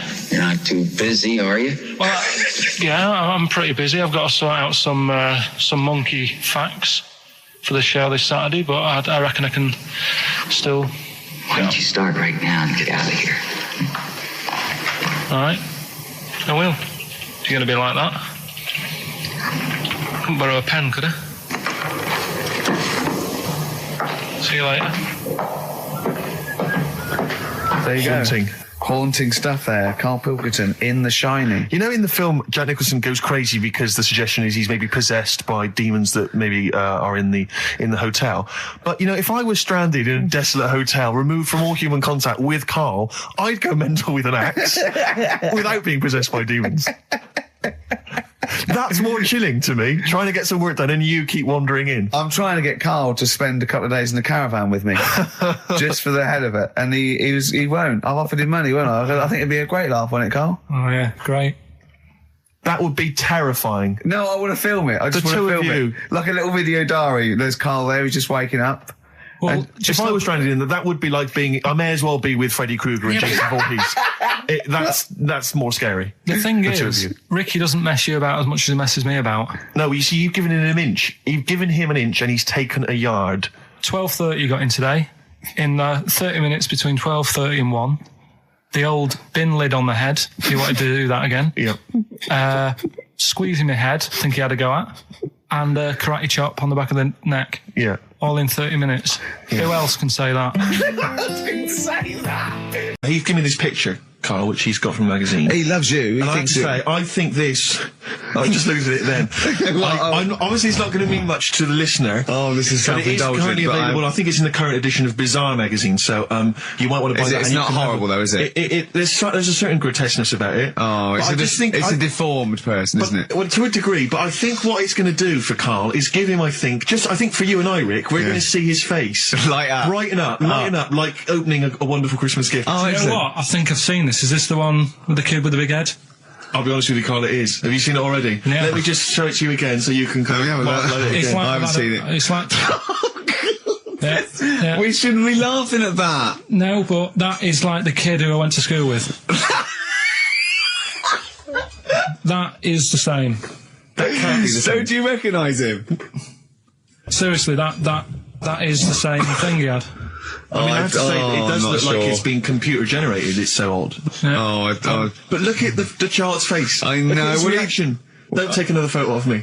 I'm not sure this is right. Well, the thing is, right, you were just saying about what are you, about Christmas.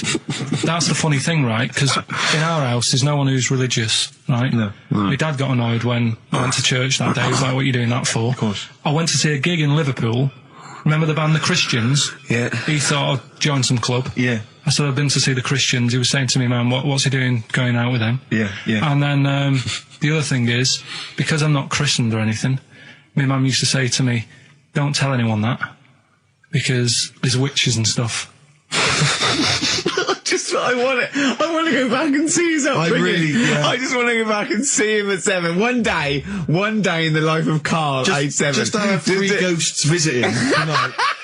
And take him back through time. But we could go with him. We could be some of the ghosts. Yeah, the ghosts of Christmas past. Remember this? That's incredible. Because there's witches. Don't tell what. Just say so she wasn't visible. She thought maybe someone could take your soul because you weren't christened. It's like there's cults and that, isn't there? And if they find out you're not christened, then right. I don't think they care. I don't think a lot of cults care. Well, but what can they do if you're not Christian? I don't know. I just said all right because then through that time there must have been a time when. But hold on, now they know. Yeah, but I'm older now, so I'm all right. She used to worry about me playing out on the street. Oh, she was worried about whether you were naive and stupid and easily led. Well, yeah. No. Good point. No, you're right now. Yeah. So, yeah, good. Rockbusters. Rockbusters. Well, tell the prizes, Steve. Yeah, tell we have Christmas got some, gifts. This is Christmas gifts. I don't know if you'll receive them in time to actually pass them off as gifts. I wonder if I can tell that Ross Noble story that he told us. I don't know. We'll have to discuss that when the record's playing. Okay. All right. Okay, so you heard a track from it just then. This is the XFM Christmas album. I think that's been knocking around here in the office for years, hasn't it, Karl? Or is it new this year? It was brought out about 2 years ago, Okay. but Christmas songs are Christmas songs. Yeah, it's not bad. There's Scott bands on there, like the Dandy Warhols, the Webb Brothers are on there, Drugstore, Bell and Sebastian, Flaming Lips, all sorts. So we've got that to give away. We've also got this Smashing Pumpkins compilation, which that seems to be knocking around for weeks. Another one of those 50 years of the greatest hit singles. I don't know, Culture Club's on there, Queen, obviously, I've just Lennon. seen the cult film. Yeah, the cult film will come back to you shortly. This, I think, is one of the most exciting gifts. If you have a video player and you want to get trim, then surely Big Brother 3 champion Kate Lawler and her cardio combat video, in which I think she uses kind of, I don't know, military kickboxing training to get you trim and taut. And looking as good as her. then you can get that as well. We've also got a exclusive 7-inch single from the White Stripes, a kind of Christmas single. Is that from them? Yeah. That must be quite rare. That's probably the only thing. That is rare. That is worth something. And the current Badly Drawn Boy album, Have You Fed the Fish, which I think is slightly mediocre. They've gone up, actually. I think that the level of prices there has gone up. Not a bad selection, but here is the big movie. And actually, I have to say, this is not a bad one. It's not. Again, it's not terrible at all. It could be worse. It's James Caan in the original Rollerball, not the disastrous remake that came out recently, but the DVD version of Rollerball. So that's there as well. So something fairly interesting. That's worth winning. Right, come on then. Let's do Rockbuster. Well, will we play a song to give people time to get a pen and paper and that? Yeah. So we're doing it next. Yeah. Vines was Jackson on XFM 104.9. Ricky Gervais with me, Steve Merchant, and Karl Pilkington, the man of the moment, with his Rockbusters coming your way with all those great prizes. Yeah. Right, we're doing it now? Yes, sir. I noticed Heat magazine sort of put a bit of a spanner in the works. Why? Because they were saying, oh yeah. And every time I come to Chinatown, the same thought always strikes me. I always feel like I want to just gather all the little locals, all the little Chinese fellas, just gather them round and just go, guys, in what way is this a town? It's not, is This is not, at best, what you've got here is a novelty street. Yeah, Gerrard Street is not a town, No, mate. it's not a town. You've had this here for like 100 years. It's not expanding. Yeah. You can't just call it Chinatown and claim it's a town. If I was them though and you did it, I go, what are you talking about? It is a town. It is a town. It's our town. It is a town. It's our town. We got all lots of stuff. Where's your church? Where's your mayor? We got a betting shop. Not enough. It is. See, all you've got here is restaurants. No, does not a town make. No. Got a little supermarket with snacks. What does it sell? Snacks. Specifically, I would imagine crackers. Yeah. Do you want to buy a dragon? Do you want to buy an ornamental dragon? If I wanted to buy one, this is where I would. Do you want to buy a gold dragon? Is it made of gold? No, it's made of plastic, but it's sprayed gold. Do you want to buy that? It's not a town. It is a town. It's not a town. Yeah. And it annoys me because when I first came to London, I genuinely thought Chinatown was going to be this amazing, what they've got there is you'd hear a gong and every time you went in there, and there'd be rickshaws and people walking on those little sort of wooden shoes. You know those ones? They're brilliant. They are just comping around in them, but nothing. It's nothing. It's just. Yeah, exactly. Yeah. It just reminds me of, have you ever been to any of those sort of museums? You tend to have them up north where they've got you sort of sit in a little cart and it sort of rides you through kind of, I don't know, it might be, Newcastle, the Victorian era. Yeah. Could I have half a pound of those sweets, please? Exactly. Of course you can. If there were some animatronic men, it would just be an exhibit. Yeah. Their concession to being 100 years ago is that there's some scales in the shop and there's a horse outside. Yeah. That's it. That's it, exactly. Yeah. The traditional sounds and smells of old England. And the voice of going, of course, there was no television. Exactly. Amazing. Yeah. Amazing. Brilliant. Yeah. Welcome to Chinatown. Ding. So it's not, it's a good point. Is that a piece of traditional music? Ding, ding, ding, ding, ding. Yeah. Is that some traditional Chinese music, or is that music that someone in this country wrote, thinking it sounded like Chinese music? I think it was the Vapors, wasn't it? Oh, is that what it is? That? That's the music, isn't it? But are you sure they didn't take that from some other source? It's that pentatonic scale, isn't it? What is it called? It's the black notes on the piano. Right, that's the one I can play along with EastEnders. Yeah. Do you know what I don't get with it? Go on. Chinatown. Yeah, Chinatown, because I always walk through it on the way to work. A couple of things annoy me. First of all, I think it's bad business, just because if you've got a Chinese restaurant, put it somewhere where there isn't any others. It's a good point. Yeah, but it's also a community. They're not just a theme park for other people. I remember going out one night with Suzanne and some friends, and you got there and there's so much choice. It's that dilemma of, forget it. Well, not really. Specifically, do you fancy Chinese? Well, no, but why don't you go to the one with the dead ducks hanging in the window? That's my favourite. That's the other thing as well. It's like, normally you put your good stuff in the window. If that's what's in the window. Yeah. Right? Yeah. And the other thing that annoys me, walking through it today, there's always lard on the floor. What, in the street? In the street. It is, honestly. I'm scared I'm going to slip over. It's because all the restaurants and that. But why is it? That's another point. Well, it's not oozing out of the restaurants. No, but why is it? I don't know what they do. Careful. Listen, no, but why is That's why they used to wear those little wooden shoes. No, okay, we've got... No, but the thing is as well, they try and wash it with water. which doesn't work with lard, and it's like oil. Famously, yeah. You know what I mean? Even I know that. Yeah, you got to scrub it. So You think sorted that out. Yeah. You think they'd know, wouldn't you? Yeah. Right. Anyway, thanks for your thoughts on Chinatown, Carl. Hello, is that a fire? Oh. Hello. Did he have a moustache, the fireman? Oh. Yeah, do the jingle. We've come up with a new one, haven't we? The freak, say chic. Cheeky freak of the week. Right. Well, couple of bits. I don't know which one to use as the main feature for this week. It's not good, is it? Well, there's been another one born. What? Little kid. You go on. 4 eyes. Insult. Just a guy who wears glasses. Come on. 4 eyes, 2 noses, 2 mouths. That's weird, isn't it? This bloke, did he also have 2 heads, 2 bodies? Sort of born sort of slightly separately? He wasn't stood next to a mirror. No. It's weird, that, isn't it?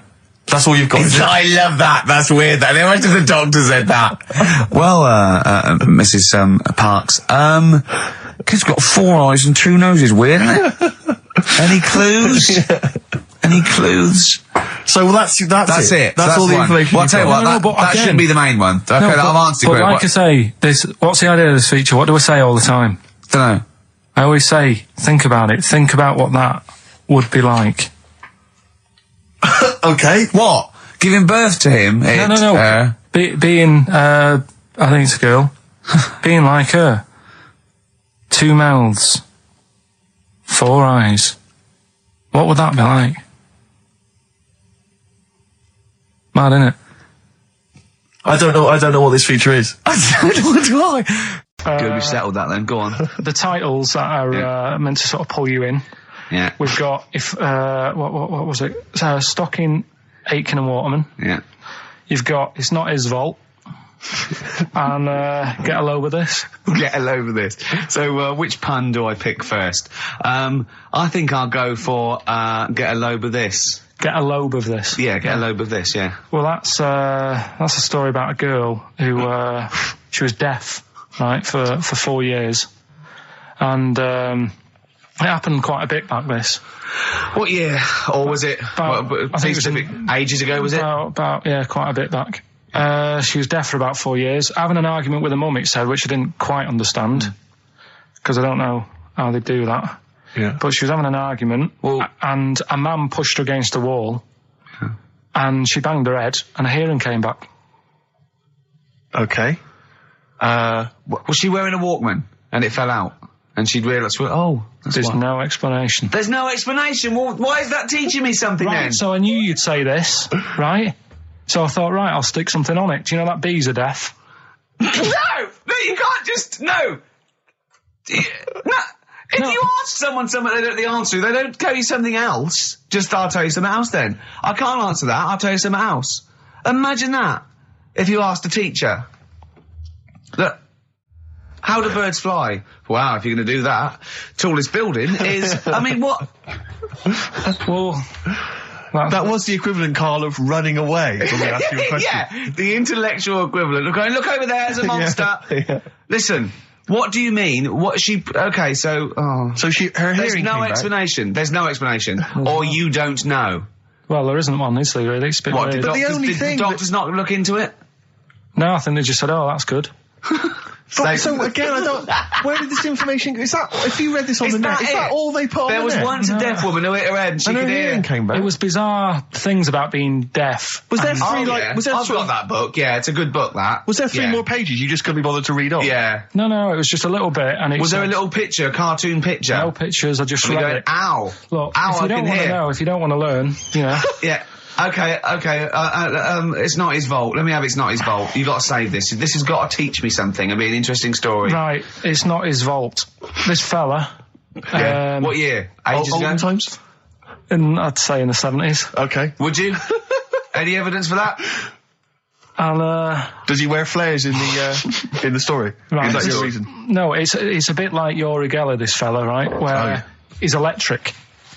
He's electric. And, if he walks past the telly would fizz. Uh-huh. If he walked past the radio, it all goes like that. Ooh. His hair stuck up all the time. And he'd be having a bath and everything would be all right, and then the power would sort of switch on in his body, and the electric in his body made him jump out of the bath. So... What do you mean so? What is that so? What does that so mean? You've given us nothing. You've given us nothing. You'd have to at least give us the scientific explanation. Yeah. Electric eels have 400 volts in them. Oh, is this the running away again? What was that one called? Yeah, but It's not his vault. But there's a reason that not his fault. It's not his fault. I thought it was going to be something about keeping it safe. I think we should do these the other way round. I think you should tell us the story and then we'll hear the pun. It's not his fault. It's not his fault. Right. Well, we'll start off with the Mr. Freeze. Tell Steve the story of Mr. Freeze. This is the first time he nearly died. This is the most serious of the lot, really. So, what it was, do you know, like, don't know if your mum and dad did the same thing, but like they do the weekly shopping on like a Friday. Yeah. So when you got to Thursday, there wouldn't be much stuff left in the cupboard. It'd just be like, you know, your Jacob's crackers and stuff like that. So when they'd been to the supermarket and they came back, I was like, you know, what's that saying? Like a pig in. You know, I loved it. It was like loads of food coming in, loads of biscuits. What is that saying? He nearly said pig in shit. Right. Is that the saying? Yeah. Right. So yeah, all this food comes in. Thank God he didn't.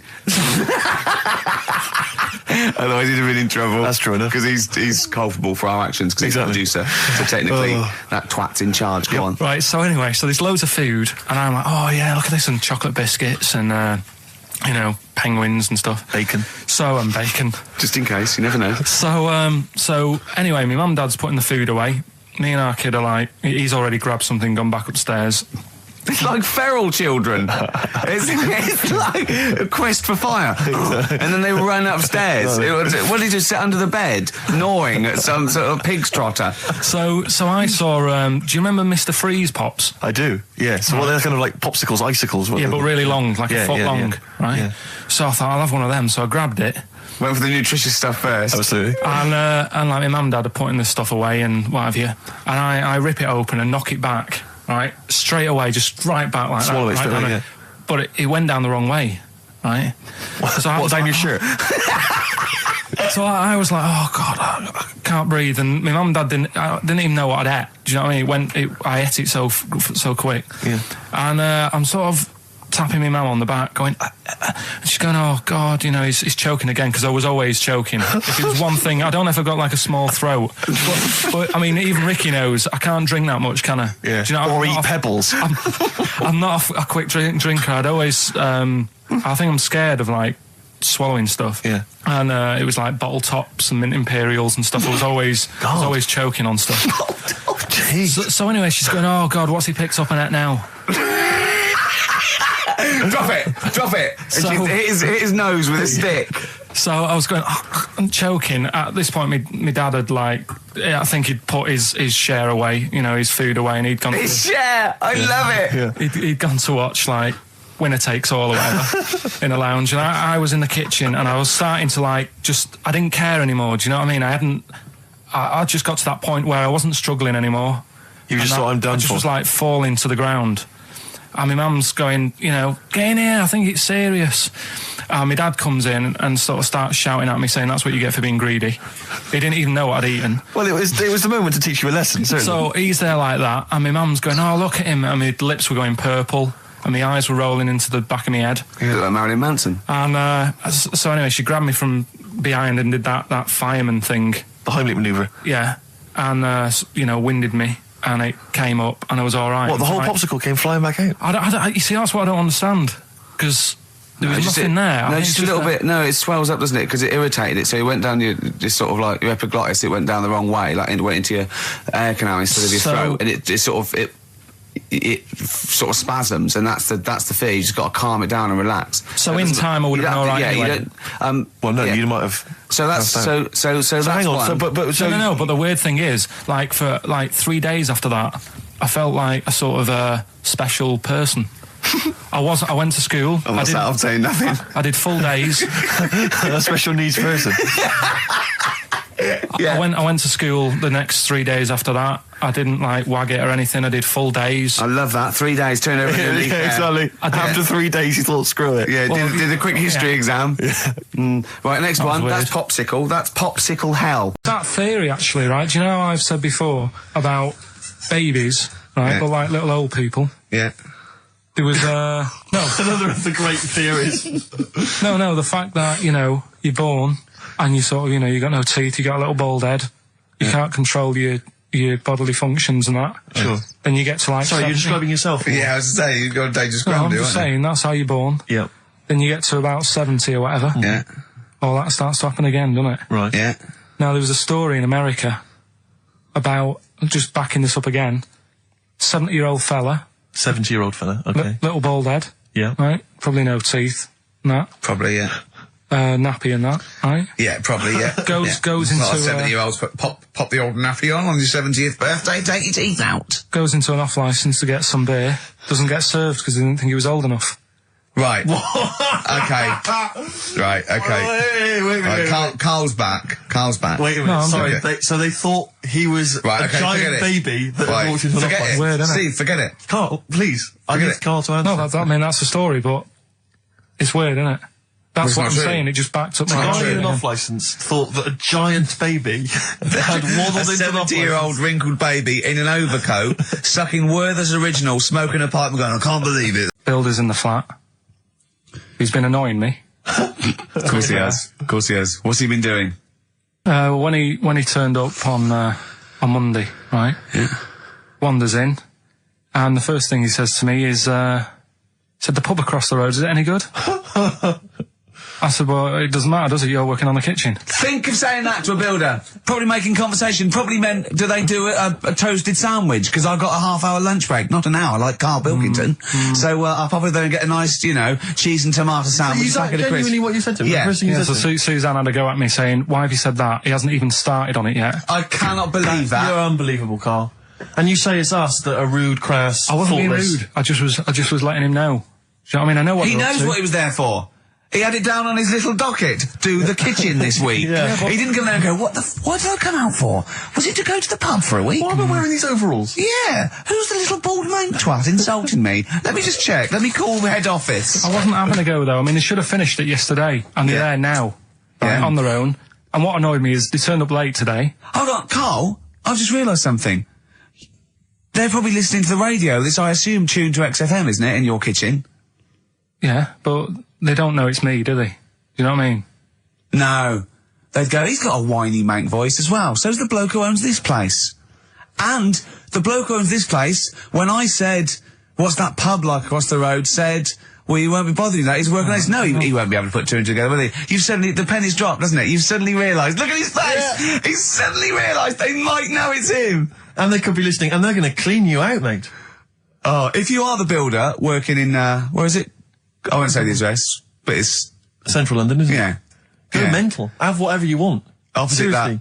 that pub that you Yeah. like, that you're, that He'll you're, probably be in there now, so he won't be listening. or insulting You know what I mean? a That's a further British insult. workman. He should So have been in just go today. mental. He should have been at 8 this morning, Just which annoyed go me anyway. mental. Why? I really don't understand why they've got to start so early, right? Yeah. But he said he'll be there for 8, turned up at 9:30, right? Wanders in, and what annoys me is, he could have left all this downstairs. He had a paper under his arm, Yeah. one of those crossword books, and a pot noodle. Now, I'm not being funny, but most of them take up quite a bit of time. A crossword book, he's not happy with just the one that's in the paper. If you're listening, if you are the builder that's listening now, doing Karl's flat, what about pissing in the laundry basket? Lonesome Day, Bruce Springsteen, on XFM 104.9. So, you've realised now that the builder could well be listening, knowing exactly who you're talking about. There's a chance of it. Do you know what I mean? Yeah. 'Cause I didn't think about it, but you're right, was tuned onto that. I think he did flick it on, thinking about it, thinking back. If so, yeah, he's probably listening now. No, he probably isn't. He probably is about half hour. If he's got any sense, he turned it to Heart or Virgin or Magic or something. But, you know, there is a chance. Good advice to the listeners. Yeah. If you've got any sense, if you finish your crossword puzzles. I think, you know, according to our figures, there's a 5% chance of him listening to it. Yeah. So, if we want to be accurate. Although he is in a house with it tuned to that, so I think it puts him right up to 50% straight away. Then again, Rick, he's got a job of work. So why would he be listening to this show? Well, he's doing a crossword at the moment. Yeah, well. You better hope he's not listening. Well, I mean, they do annoy me. I'm sticking by it. Yeah, anyway, go on. You might as well keep digging. Yeah, go on. No, I'm just saying they do annoy me the way they wake you up at 8 and then. Well, that's when they start work. Because I told you, I mean. Oh, we'll leave that one then. Yeah. No, but it's like the other day when they came in, I always like to test them. Do you know what I mean? When I had some work done on the last flat that was in, right, that was renting, the builders were in, sorting the shower out and that. They woke me up about 7:30. Yeah. Right? Were you in the shower? No, right. Good thing about cleaning this shower, there's never any hair down the plug hole. Yeah. Right. So, I left early to come to work, right? Sure. And I thought, I wonder what they're doing. I wonder if they have started. So I walked back to go back in. They'd left the flat and they were outside having a Starbucks. And it just annoys me that they couldn't do that first. Do you know what I mean? Have your breakfast first, then come and wake me up. But don't wake me up to then get me out of the flat and then say, right, let's go and have breakfast. Well, they've probably got to get in, haven't they? What for? What for? They can put all the tools in the little lobby bit. Do you know what I mean? Yeah. Just winds me up. Sure. Now the thing is, the guy today who's doing the tiling, that's narrowed it down a bit more, right? When I knew he was in there, I went out for a bit, had a cup of tea and a bacon butty, right, at a cafe. And I went back and I was really quiet, put my key in the door and opened it really quick to see what he'd be doing. And he had actually started work, so fair play to him. What if he'd just been exfoliating himself naked on the kitchen floor? Yeah. I'd say, right, caught you. Don't use my exfoliate. Yeah. So, yeah. If you're listening, go through the wardrobes upstairs. Go through the wardrobe, get some stuff, yeah. They won't get anything. I've put everything in places where they wouldn't think of looking. For jewellery and stuff. So you're thinking that... Where have you put the jewellery? I'm not saying. Go on. So you're thinking that they're going to thieve from you as well? Okay, so if you're listening, don't think about the obvious places when you're looking for the jewellery. No. But I do things like, I would do things like, you know, just pop a little bit of urine, maybe in the salt cellar or something. Yeah. Just do something. I'd say what I do is I take the toothbrushes in the bathroom, just pop them in the toilet, flush it, and then take them back again, just pop them back in there. Leave them nothing, leave them out. When they were coming last week, I brought the biscuits to work. Suzanne was like, no, you didn't really? No, mates. You no, brought your biscuits into work? No, it wasn't a tin, it was just a packet of good quality cookies. Good quality cookies. Oh. Yeah, you thought I'll be down if they're Oh, God. But that's what Suzanne always says, don't know, you know, why you like this, because, you know, it's not as if you've been sort of harmed as a kid or anything. But I like the fact that you just once said to us that you don't need friends. You don't like friends because they're a bit of a pain. Because they call you up and they want to be with you. Yeah, but mates are a hassle. I woke up today, right, and I think it was might have been on 5 Live or something this morning in the bedroom, right? And they were talking about how it's Nelson Mandela's birthday, 80-odd, 20,000 people turning up at his party.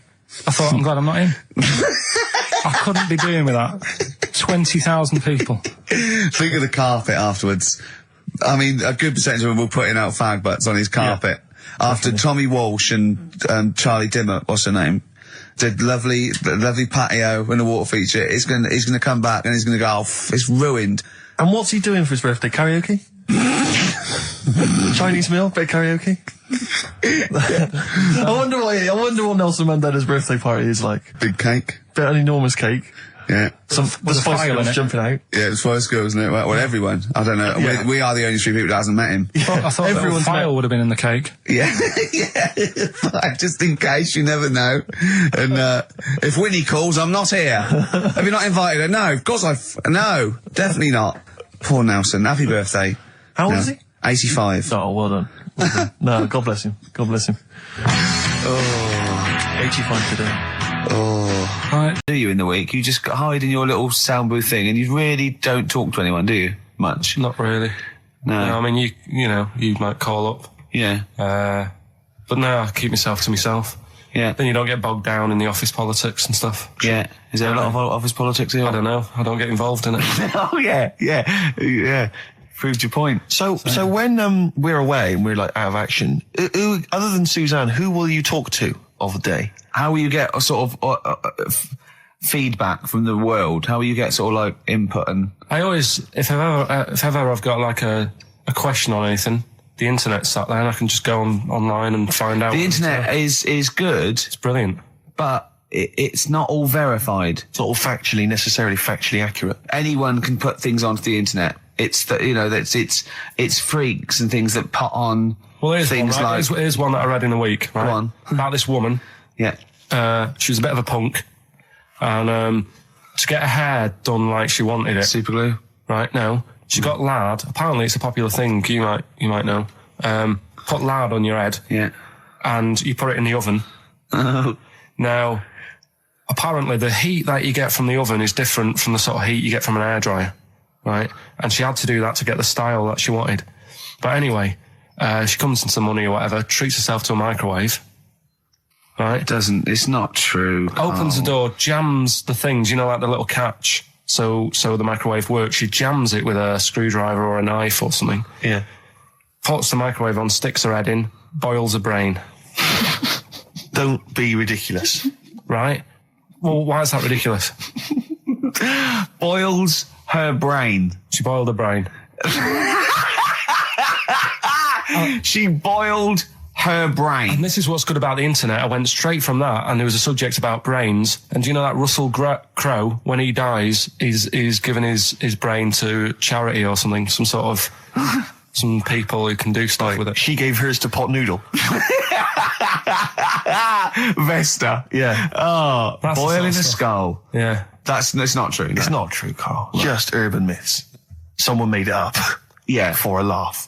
They're just too convenient urban myths. Everyone's you can tell an urban myth's not true because it's always this happened to a mate of mine and when you say what happened then they go, don't know, that was it. Was that it? Was it? Someone boiled a brain and that was it. There was no more story. Well, were there any dates, locations, times? I think it was in Belgium. You're listening to the best of Rockbusters. So Rockbusters, it's a little clue, some initials, 3 different clues. You email in ricky.gervais@xfm.co.uk. You can win the load of stuff that we've got. So, first one, here's the clue. Stop throwing that fruit about. Oh. Yeah. What's the initial? That's CB. CB. Stop throwing that fruit about. Yeah. All right. Is Anders listening? Has he emailed us in yet? Anders, not had any response from Anders. I'll keep I hope he hasn't stopped listening because he doesn't like the show. He's gone off. I hope he hasn't gone off the show. So the second one, that Scottish fella has made an error. That Scottish fella has made an error. Yeah, interesting. That's M.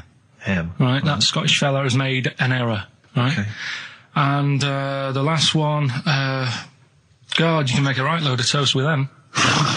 You can make a right load of toast with them. Yeah. All right. What's the initial there? That's G. G. I was thinking it might be bread for a minute, but no. G. So. All right. Here we are then. 1 o'clock. Yeah. Hey. XFM. I'll tell you what you should play. No, I'll tell you what. Before you say. Yeah. We're back then. Yeah. We're back in town. Well, that was what I was going to say. You should play Boys Are Back in Town. No, this is Boys Are Back in Town. You should play that then. This is just as sick. Talk then. Someone should talk. It's obviously already a shambles. Can you believe that? I'm amazed that we're back on the air and it's already a shambles. What are you doing? What? What are you talking about? I'm talking. No one was speaking. The record was ending. No one was speaking. It was just. Well, I might shut off. Already, I might shut off. It's like nothing's changed. Boys Are Back in Town on XFM 104.9. We're back then, aren't we, Karl? I'm Ricky Gervais, with me Stephen Merchant and Karl Pilkington. I'm not coming back. I'm definitely not coming back. Oh, care someone, care that I'm not coming back. Rick, I seem to remember the end of the last time we were on. What was that, 3 months ago? Yeah, 3 months ago. Carl said he's never going to do the show again. There was nothing that was going to bring him back. Yeah. He didn't enjoy it, wasn't going to do it. All a ruse, right? Really? Yes. I've known him coming back for about 2 months, because he's got our agent now representing him. I thought he was a fool, really. Why? Well, what's he done for me? What's he done for us? No, I know, but I mean, he's your agent, so, and he's sort of calling Graham. And it was all a con, so Karl could get Mondays off. Poor Graham, the station's struggling enough as it is. Yeah. It's like running around like a headless chicken. Yeah. No one's listening. That's why I don't bother talking on a record then, because there's no loss to London. Sure. Right? It's pointless, this show. We don't do it for the money, we don't do it for the kudos. I don't know why we do it. No. Is there anything on telly at this time? I could have had to lie in. I know. But, it's all a ruse to get Mondays. He's got Mondays off now, because he has to do the show, 2 hours, right? And he's still getting paid. And it's all a con, because he knows that he's holding him over a barrel, and it's like, we've got to keep Karl happy. Right? I had Mondays and Tuesdays off before Duncan got involved. No, but you know what I mean, though? And it's like, poor Graham, who's the MD, in charge of the thing, probably pulling his hair out, worrying about the station, right? You know, it's a sinking ship. And then Karl comes and goes, well, I'll do it, but I want Mondays off. He's probably sitting home now. His family, he's probably ridiculed by his wife. His kids almost certainly would have lost all respect for him. He's been fooled by Karl Pilkington. He calls his mates and goes, I'm busy, Graham. I don't, I was going to think. It's embarrassing. But do you know what I mean? And you think it's funny, and you think you've got one over him. He's going, Monday's off for 2 hours. Yeah, you do. You think, and now you're embarrassed we've said it on air. But you're only conning yourself in the long run. Because, do you know what I mean? I hate that sort of, the world owes me a living, how much can I get, what can I get out of the world? What are you going to give back to the world, Karl? What are you doing now then? Are you going to prepare Mondays? What have you prepared for this show now? You've had 3 months to prepare. Yeah. What have you got? What have you got for us? Okay, what's happened in the last 3 months? What? In this place or just my life? Well, what have you got for us? With 3 months, we're cloning about, you get Mondays off, you're getting paid for it, you've got a cushy deal, you're having a laugh, you're taking the piss out of the management, right? So, what have you got for us? Give it to us. I've kind of, updated Rockbusters a bit. Right, brilliant. Yeah. Right, so, and you said don't mess with it. If something's good, don't mess with it. What do you mean it wasn't good? It was never good. It was never good. No, of course we had good. to fix it. It was fun to do. It was a laugh. I mean, I imagine it was much more fun for me than the 450 listeners. You know what I mean? I enjoyed it. I enjoyed squeezing your head and dressing you up. No, but that's just it. When I had a meeting with Graham, right, I said, look, I'm not being funny. I don't want to do it anymore. Yeah. I've had enough of it. Yeah. And he was like, oh, what's up with you? You sounds like you have a right good laugh. I said, yeah, but that's all good acting and stuff. I said, it's hell in there. I said, like he's talking about Vietnam. Yeah. I said, having my head squoze, right? What? Squoze is still not a word. We've been away 3 months. It's still not a word. Right? Yeah. I said, he's putting a dustbin lid on my head. Yeah. You told this to the MD. He's hitting me with a tray. Yeah. He's chucking toilet paper at me. Yeah. And he said, yeah, but that's all over 2 years. I said, no, that was the same day. Okay then, what has changed in 3 months? They're listening, they've been listening for 6 minutes now. Come on, give us something. Bit of Nickelback. What's happened in 3 days? Play a record and let him 3 think. months? What, in my life or in Yeah. here? Nothing's Yeah. happened here, nothing's changed here. Right. But, I don't know, do you know last time we were on? Yeah. Right? And, I was telling you about the woman over the road, where I live. The one that walked around naked? There's a woman who walks about the flat naked, This right? is when Karl was watching a woman naked, then she looked at... saw him looking, so what he did, this is the genius he did to get out of this, he pulled his pants down, so he was naked too. His girlfriend comes in and goes, Karl, what are you doing? He went, I can't tell you now, but don't look out of the window. Yeah, go on, sorry. That woman, she's bought some blinds.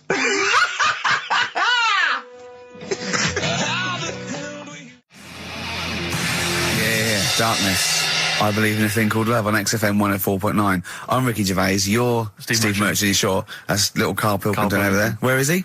There he is. There he is, yeah. All right. Yeah. Hey.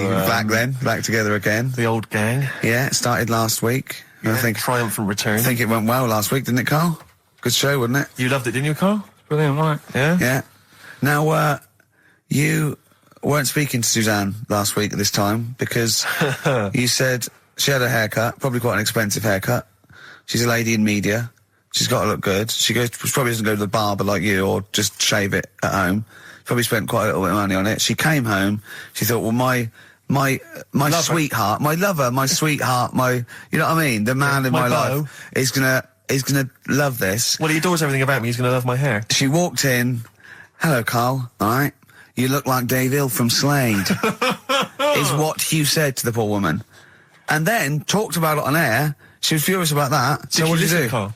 She did listen, yeah. She wasn't happy. And she heard you slagging her hair off? Yeah. And she, well, what So this is probably annoying her now.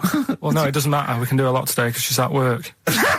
So, and of course, no one's going to tell her. Let's have a chat about a fat arse, shall we? Straight hold on. Oh, dear. You are in so much trouble.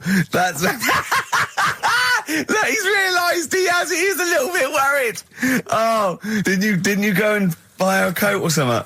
Took her out on Sunday and treated her to a new coat and that. Yeah. But I offered, I said as well, I said I'd pay to have it done again. Oh, no! Carl, you have... Oh, God! Oh, my Christ. So she listened to the show. What did she say? You got home, she'd heard you slagging her hair off. Imagine that. He thinks that's a good thing. We've won the polls. Brilliant. What are we doing? Well, you can have facial surgery now, love. It's sort of like... It's just... Christ. You offered to have it done again.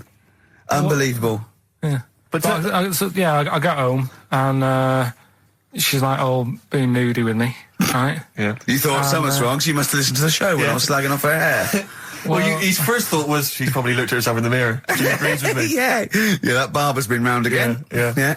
And she just said, that wasn't very nice of you, was it? Oh. So I just said, hang on a minute. I said, that's what we do on the show. When I'm slagging off, Chinese people looking old or whatever, I said, you never interfere.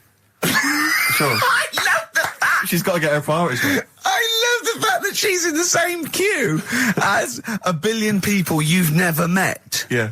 That's fantastic. She's in the same queue. Well, you didn't complain when I was slagging off. Karl, I don't think Karl has ever admitted he might be in the wrong. Ever. Certainly not to you or I. So did you admit... That is so true. Isn't it? That is so true. He's never admitted that he might be in the wrong. So did you, in this instance, agree that maybe you'd overstepped the mark?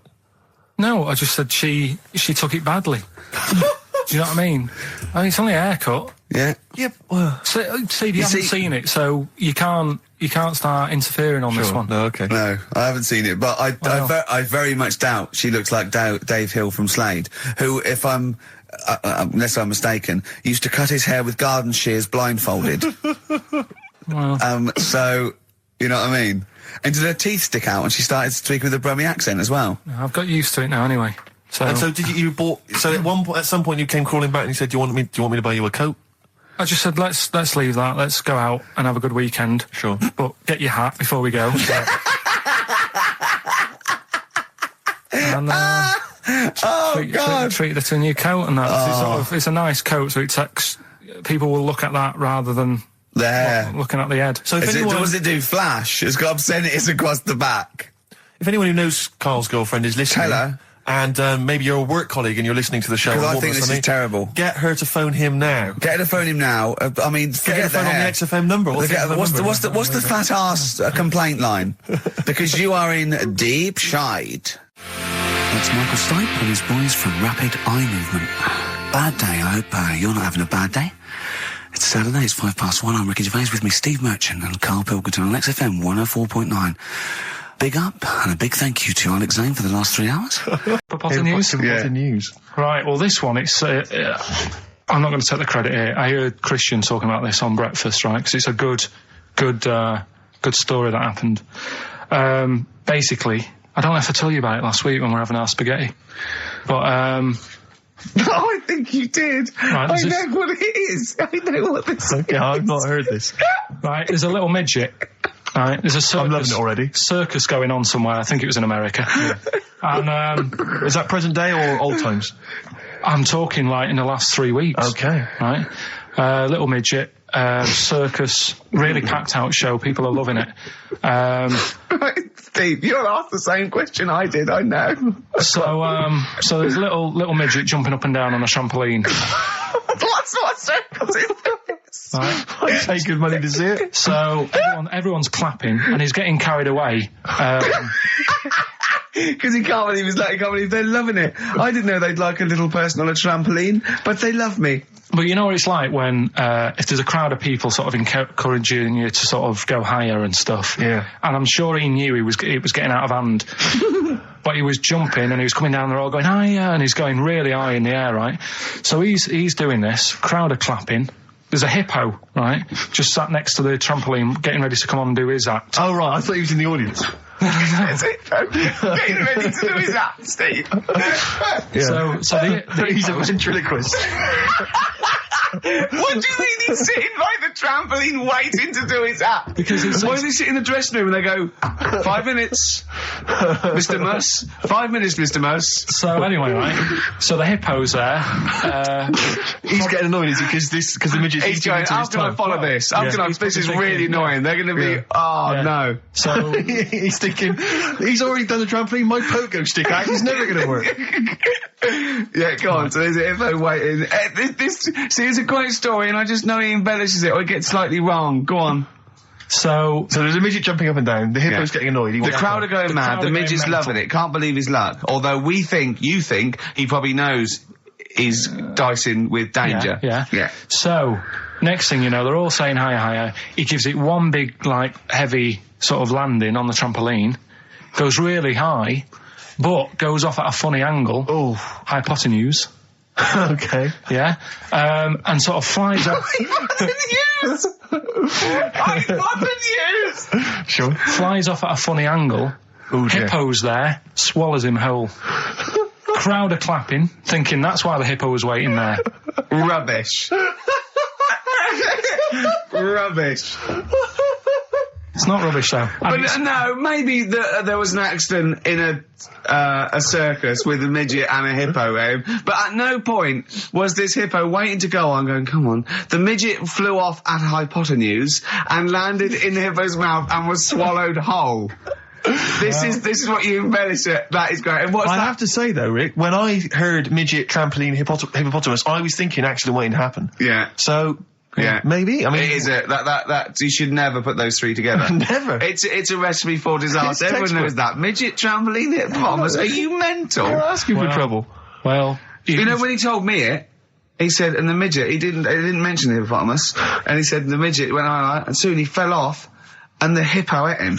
And I said, sorry. What was the hippo doing there? He went, it's a circus. I've never heard of a circus having a hippo. No, what do hippos do? What can they do? You can't train them, can you? What do you? Aren't they, very deadly? They're huge, aren't they? You can't have a hippo in a circus. Are you sure? You're not thinking of Zippo? He's neither kind. Yeah. No, and it wasn't some sort of where Zippo was eating a midget and it's some sort of horrible sexual act. No, it was definitely, I heard it on breakfast, right? Okay, sorry. No, it's definitely fact. Yeah, okay, it's definitely right. true. Karl, look, you almost let it slip then as you were talking about your filling out that application form. There's some big news that everyone needs to know, which we were stunned by in the week, although the more we sort of talk to you, the more it starts to fall into place. Yeah. But Karl, what's the story? That I haven't got me exam results from the GCSEs. He never turned up to get his exam results. I was working. And so, how many did you take in the end? Because you weren't even sure about that, were you? You think you took maths and English, don't you? Yeah. And you think you've handed in the artwork for art, don't you? Now, art was continual assessment, wasn't it? Coursework. And what was that you made? I made a man sort of putting his arms into a car. You made a model of a man putting his arms into a car. What was this? So that one's passed. Was that this is a homage to break-ins in Manchester? Was this? What was this? Oh look, he does what he sees. Yeah. So you've got that. That's safe. You definitely got that one. So you've taken art, you've taken English and maths. You think? So this is what we're going to do, listeners. We're going to try and find out his exam results for him and tell him next week. Live on air. We're going to call his school, we're going to try and track him down, and we are going to have a little envelope, and we are going to give Karl, at the age of 29, his O-level results. GCSEs, yeah. Now, Karl, so you took maths, yeah. You think you took English, do you remember turning up to do those? Do you remember sitting in the room filling in the forms? Yeah. Okay, and how did you feel you did? I don't think I did well. You don't think you did well? Did you revise? No. Why didn't you revise? Because I don't really believe in it. Okay. Well, it's just that if you don't know it, then you don't know it. You shouldn't have to start looking at a book. If I went to the hospital, yeah, and the doctor said, "Oh, you need your appendix out," but hang on a minute, I've just got to read up on it. Yeah. That isn't good enough. Okay. He should know, and that's the way I feel about it. To be fair, though, He did do the revision beforehand. yeah, they don't usually pass on, like, maybe, like, when they're in practice. Yeah, 7 information they years down took the in by line. osmosis. Yeah, yeah, and bloke comes in and goes, "Can I just see what you did with that?" And I goes, "You've passed." Yeah. Phew. That's a good one. Yeah. Good job I watched Casualty. I just like the way, you know, the things that interest me, I remember. Things Okay. like snakes not having ears and stuff. Yeah. I didn't have to read about that. No, you just learnt that, yeah. You saw it on the telly, didn't you? You saw it on that Ian Wright programme. Yeah. Yeah. And this is what Karl said to me. He said, it's actually, I called Karl up in the week, and Reese was with him. You know, Reese used to be on XFM, and he took the phone, and he went, "Karl's worried, I've seen that programme." He said, "Snakes don't have ears, right?" He said, "So you can creep up on them and pick them up." And he said, "Karl's worried." He said, "How do you ever put them down again?" Because then they know that you're there. I woke up the other night quite late, Worried about that. and I said to my girlfriend, I said, "How do you put a snake down?" And she said, "What are you talking about?" I said, "That Ian Wright thing, this guy managed to pick up a snake. And do you know that thing where they clamp its head on a jar to get the poison out?" I do now. Right? They did that, but they didn't show you how they got rid of it, and I thought, it could really get nasty, because it's obviously annoyed that you've had its head pressed in the jar. Yeah. Yeah. Right. They hate that. Now, Especially as it's in front of their mates. when you lift it off, Yeah. right, you've got hold of it. Yeah. If you go to chuck it down, it's going to turn on you. It's going to go wild, isn't it? So, I just wondered. Well, what you do is you never put it down, Karl. Yeah, that's why That's what that bloke has got about, 11 or 12 just carrying him. Exactly. Yeah, you never put it down. You sling it. Who cares? You just throw it, don't you, really far. That's not, that I don't think you should throw But snakes. Karl, listen, don't worry. We're not asking you to get involved with snakes. We're just asking you now. You've done maths, you think? Yeah. Did no revision for that. No. Okay. English. Do you remember what it was? Did they ask you about Shakespeare? Did they ask you I about can't books? remember, but I must have done it because I thought that was... It was English language, not English literature, wasn't it? So it was Was it like... spelling and all that So sort was of it, no, was it like a comprehension? You read a passage and had to ask questions on it? Was it, did you have to I might write a not have short done essay? I don't know, I can't remember any of that. Okay. I did a science, Okay, physics or chemistry? physics. All right, well done. And this is all you think? You actually took that? You actually took physics GCSE, you think? You're obliged to do a language, I think. Did you do French? I did French for a bit, I don't think you are. I don't think you have to do a I language. think you have at GCSE. I think you've got to. Well, English quite good. I think that's his language he did. So you don't know about language, history, geography? Just what you will find out, won't we? Okay, but you just can't remember. I can't believe you can't remember turning up for these things because it's quite a big moment in people's lives. It is the thing that you've been working to all of your educational life. On the day that the things came out, I was working at as a printer, Okay. and it was a really busy A lot day. of spelling mistakes. That It was day, a really that busy paper, day, wasn't so it? you're bound to forget. Yeah, the yeah. exams. No, but I had to use gold ink that day, Oh. and it's. Yeah, I mean, you're yeah, not yeah, a printer, yeah. so you don't know. this. No, that's the biggie, innit? But it's tough. You've got to really get your rollers clean. Karl, play a record, mate, and good luck with the exam results. Hopefully we'll have them for you by next week. Black Rebel Motorcycle Club, spread your love. It's time to give Karl... You're actually nervous, aren't you? I'm a little bit nervous. Just to recap, Karl is 30 this year. He never went to get his results of his GCSEs. So myself and Steve took upon ourselves to phone his school, track them down, and we actually got your results. What did you think you took? Did English, Right. maths, Yeah. art, Right. and I think I did physics. Okay. Well, you didn't do any of them. Eh? You didn't do any of them. You didn't register. You registered for one exam and took one exam and got results for one exam. So I don't know what you thought you were turning up to, or you weren't registered, or you didn't. You're familiar with the notion of registering for an exam. You have to kind of officially register in order to be eligible. What do you mean, register? I turned up for a couple. Yeah, you can't just show up. You have to register for them. You have to pay this because it costs the school money, so they have had to have paid for you if they thought you were going to pass. You can't just turn up on the day and ask for some paper at the front. I never got a letter telling me that. Well, that's because you were never at school. But you did somehow register or registered for one exam. You registered for history. It's a topic that you've always been interested in. I was saying to Ricky before, World War II, I loved it. Not the actual event. No, the but study just of it. all You the mean? stuff like, about the Anderson shelters and stuff like that. Yeah. And the bombs and that. Mm-hmm. And then when I took it, it had nothing to do with that. It was more about the Tudors. So the Second World War didn't come up?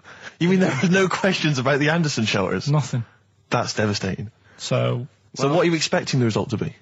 is that seriously? Is that it? Yeah, it's the only one you took and registered. As far as the school is concerned, or certainly in well, it's the terms only of one what that they told counts. us. It's the only result. It's the only one that counts. Yeah, you've got. I don't. Did you register for yours? Yeah. Yes. I've got certificates and everything. So what? Do you do that before the exam? Do you have to go somewhere and sign something, or? Yeah, you don't check your results and then decide if you want to register. It's not like Millionaire when you look at the question and go, I think I'll take the money. Yeah. You go. No. But anyway, you must have registered for one, or maybe your teacher put you in for I didn't do it. They must have been confident. They must have been confident. They must have thought your best bet was history. Right, so what did they get? You got an E, which I think, I mean, technically, is a pass. E? It's a bad pass, but there's F, How and there's much longer You're not going to be doing a PhD. you can get an F, right, which is fail, and then a U, which is ungraded. Now, I don't know why the U exists, because F means you failed. U is like them going, you not only failed, but you wasted my time. So We're annoyed that you took this exam. So you thought they'd register me to get an E? Well, they didn't. Well, they didn't. I think they were hoping. It was rather like you with the lottery. They were hoping for something better than You nothing. see, I assume that the man who registered for that thought he can scrape an E if Anderson shouters come up. Yeah. Well, that's it. You've got. Now, what I'd like to do, Karl, is I've started your re-education. You've read a book on Rasputin. I'll be asking you a few questions about that later. I've got another book for you to read next week. Next week, I'm not in the mood. What? Not in the mood. Oh, come on. Look, what's that? What does that say? It's that fella. It's the picture of the bloke that he used to use for Citizen Smith. Yeah? Che Guevara. Yeah. Yeah. He was quite happy, I think, when he found out that Robert Lindsay was involved. He went, yeah, of course you can.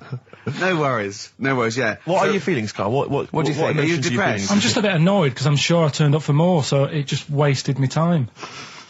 Listen, they don't matter. I'm sure you're doing more. very well. You know, you can educate yourself.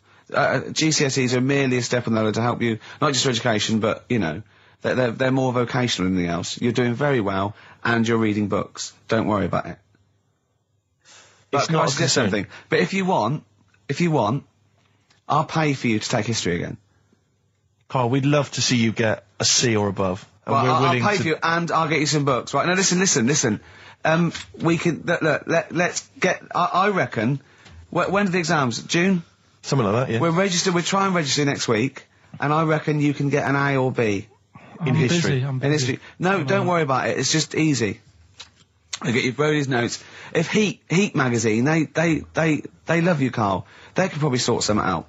They could probably pay for a tutor. They got a lot of money, they sell a lot of magazines. I mean, it is always, almost always, and you found that out, I discovered this, it's always the Tudors and Stuarts. There's no fear for them not coming up. Now, what do you already know about them? You must already know stuff about Henry VIII and Elizabeth. No, because it's too long ago to even get interested in. Do you know what I mean? You can't Is that why you relate to didn't- it. Okay. The Anderson thing, it was like, God, you know, I bet my mum and dad were in an Anderson shelter. You know, this is interesting. What, when they- Oh, my granddad would have, like, had something to do with this. But the Tudors, it's like, I don't know even if they had a family back then. Play a record, if we come back Hang to on, this. hang Sorry, on. Steve, Because I need to introduce the new feature. Yeah, for the I record. don't know if I had a family back then. Karl, You're a listen, let genius, me just Karl. ask you now, right? If you can finish this sentence, we've got a chance. Divorced, beheaded, died. Divorced, beheaded. Died. What is it? We just need to do a little bit of work, but otherwise I think you're going to be fine. It's how you remember what happened to Henry VIII's wives. They're little... Divorced, beheaded, died. Divorced, beheaded. It's like spam. Support... What's it? Support, protection, anchorage, movement. That's how You're going to that's nothing to do with the Tudors No, and that's to Stuarts. do with the skeleton. Yeah, see, no, we're not doing biology. Mnemonics and acronyms. and What happened to Henry VIII's last wife? Did she die, or did she not die? Divorced, beheaded, died. Divorced, beheaded. Do you know that the only king that has got a moustache is... No. The only king that hasn't got a moustache is the King of Hearts on the playing cards. What's the record you can play? Do you know what happened to me on the way in? Go on. homeless person called me a dickhead. How did he know? Do you know him? Is that what? He's like the local big issue fella. Oh, yeah. Yeah. And he knows me. He sees me walking up and down the street. Oh, that's how he knew you. Right. So normally I have a bit of a chat with him and that. And I walk past him. And, you know, I can be a little bit cheeky with him because I've been cheeky with him in the past with stuff. He pinched his arse. No, just, you know, saying stuff like, God, you're always there. I mean, you got home to go to and stuff like that. Yeah, no, just breaking the ice. No, but he knows, and he'd laughed at that, right, last time, so I thought I can be a bit cheeky, right? So he goes, do you want a big issue? I said, no. He said, come on, I've got loads of them, right? So I sort of said, when I was a kid, and I used to do a free paper around the free papers one, I said, just put them in the bin and go home, right? And he went, yeah, but how am I going to get any money doing that, you dickhead? You see, I can see his point. He is homeless and having to sell newspapers to get 50p or a quid or whatever. Yeah, and sometimes I treat him, right? And today I didn't have any money. I had a takeaway last night and I normally give them a quid. And I felt bad not being able to do that because I didn't have any money on me last night. Right. I couldn't look him in the eye. Did you explain this to the homeless person, the traumas of the takeaway without the tip? Did you explain that, you know, you've had it hard as well? I go, look, you don't I know had food delivered to my warm flat. Yeah, it was a nightmare. You don't know what that's like. You don't know what the trauma is because you can't have food delivered to your flat because you haven't got one. So please don't look at me like that. You should have said. But most people ignore him. At least I gave him a bit of acknowledgement and sort of... took the mick. Yeah. I didn't think I was just being friendly. Yeah. No, I know. You got to be careful with the homeless because this is true, and this is you know when the clocks went back recently, so you got an extra hour in bed. Yeah. And I was at Cash Point with a friend of mine, and there was a homeless person sat by the Cash Point, and you know, we were getting some money out, and she said spare some change, and my friend thought, he's a bit awkward. He's just trying to make conversation with her. He went, clocks go back, extra hour in bed. Oh no. I gave her £2. I felt so bad. He didn't do it intentionally. He didn't realise what he'd said. Just making conversation. Bumbling. It's tricky making conversation with the homeless because there's so many areas you've got to avoid. You know, what was on the telly. Yeah. You know. Although I get recognised by homeless people and think, are they? I don't know where. But you got to remember that's very much your demographic. Rick. Yeah. You know, people who watch TV through the window of Dixon's. In Dixon's. Yeah, there was the Ricky Gervais on. Yeah. Well, they can smell the alcohol on you. They think you're one of them. Let's crack on. Good. I went on holiday after Christmas, and so did our mutual friend Phil Balker. Yeah, good man. He was in Lanzarote and he told me one of the funny. I don't know if I can tell this on the radio. I'll have to say the C word. I'll just go. It's in a sentence, so I just go you see when it comes, and you'll know that he's saying the terrible word. Just didn't want to ruin the anecdote. Anyway, they're walking along one evening in Lanzarote, and there's lots of Brits there apparently, and Phil overhears a sort of married couple arguing. They're having to go home a bit early. And she's saying to him, she went, for Christ's sake, every time we come out drinking, you always shit yourself. Right? Wow. Always, not once. So he's going, I've told you, he said, it's not the drink, it's the weather. She went, the weather. You'll be blaming the food next, you see. I don't think they should have got married. Wow. Or when did you think the shitting themselves started? Must have been after the marriage, because if you're courting, and you go, went out with Derek again, did you last night? Yeah, how was it? The evening was lovely, the meals must be shut himself. Again. That's 5 dates, 5 different heaps of shit. But I think I can change him. I think I can change him, yeah. It must have happened after the marrying. Or he just might have think, oh God, or he's got to that age where I think, look, I'll just empty it when I get home. Yeah. I'm not going to keep going up and going to the toilet, you know. It's the ice that does it. Yeah, Karl is right, I think. It is the ice. What do you mean? People forget, they say, don't drink the water when you're on holiday, and they don't. They drink, they buy Evian and stuff. Oh, I see. They forget about the ice. The ice cubes, you're right, in a bar. Made from tap water. And that can do it, can it? Yeah. But she said every time you're drinking, didn't she? I assume that she wasn't drinking ice then. Yeah. I mean, why is it just happened to him? Let's be honest, everyone that goes on holiday doesn't end up crapping themselves. Yeah, they usually make it to a toilet. He does it every time he drinks, doesn't he? Yeah, well, apparently. Just don't let him carry the baguettes. He's back on his campaign to get rid of jellyfish. Why is that, Karl? Oh, did you see the paper yesterday? Go on. There's a jellyfish, right? It's about 15 foot long, about 5 foot wide, and there's a fella swimming next to it, and the paper's going, oh, look at this we've found, there's loads of them in Japan. Yeah.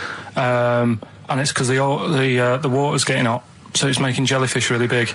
Oh dear. How's the campaign going to get jellyfish get rid of them? What was your point about jellyfish? They don't do anything. There's no point. They get in the way. Jellyfish, yeah. It ruined my holiday because I got stung by one. Yeah. But you think the same thing about Liverpudlians, and we can't just go around, wiping out things that ruin your let's holiday. do the jellyfish first, and then we'll move on to the Scousers. Yeah. But yeah, I don't know what they do, and I'm trying to look on the internet. I've been busy this week. You're jellyfish now, not Scousers. Yeah. You don't I don't know what they do either. To sort of try and work out what would happen with the sea if it didn't work, because they say if there's no.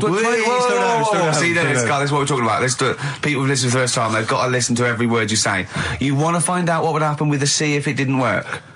If jellyfish weren't in there, do you know what I mean? Because stuff like coral, apparently the sea would be in a right state if you didn't have any coral in it. Fish, do you know what I mean? I always worry about how many fish we're sort of eating. Because you go past... Sorry? No, do you know, you go in Marks and Spencer's or Selfridges... There's loads of fish in there. And there's really fancy stuff that you think they've killed that, and it looks good on the counter, pretty impressive. Yeah. But is anyone going to buy it? Yeah. Do you know what I mean? It's a big, a shark sat in ice. Yeah. And you go, yeah, they've got a lot of fish... So you won't go around the Tate Gallery? Do you know what I mean? I've never seen a big shark sat in ice in Selfridges. They do it. And it's you go in the morning and you can go back at night and the same shark sat there. Yeah. And it's... So you know it's the same shark, do you? It's the same one. So what, same face? Are you sure he just hasn't lost his mum? And he's just he went shopping with her Christmas shopping and he's just he's drowned, he doesn't know where, he's just waiting. You know I'm right. I've never seen a shark in Selfridges. Well, all right, then say maybe that's one day a week, but on other days they'll have Shark Monday. I think, Selfridges. Today at Selfridges is Shark Monday. Yeah. No, it's just that... So your point is that there's all these fish not being eaten. Yeah. So and they're being killed. They've taken them out of the sea, no one's eating them. And you're worried, that the sea's going to rise because the more things you take out? Well, we're just going to run out. Because the fish drink it, don't they? And that keeps the water level down. Yeah. No, well, you know what I mean? There's stuff that worries me. You're worried that... Was it you who said that you were worried that... Because, there's sponge in the sea. Yeah. But if they took it all away... No. Is that him? That's a Stephen Wright joke. Is that Stephen Wright? What's the joke? Sponges grow in the sea.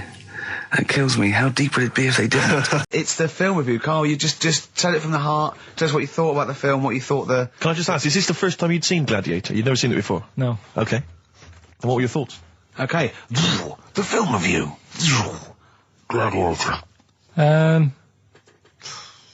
It's alright. Nothing great. It's like an old, sort of an old version of Rocky done in the olden days, really. Right. A bloke fighting other people. Sure. How sort of well known is the story? Do you reckon people know the basics? Well, just very quickly, just do the plot. Quickly. There's a guy called Max. Maximus, yeah. Yeah. There's Caesar, and there's Caesar's kid, and Max goes to war, sort of wins it, comes back. Caesar says, you're good at what you do. I wish my son was as good as you. So I want you to be in charge when I die. His kid finds out, a bit annoyed about it, kills his dad, because he don't want anyone to hear that he said that, he wants him to be in charge. Yeah.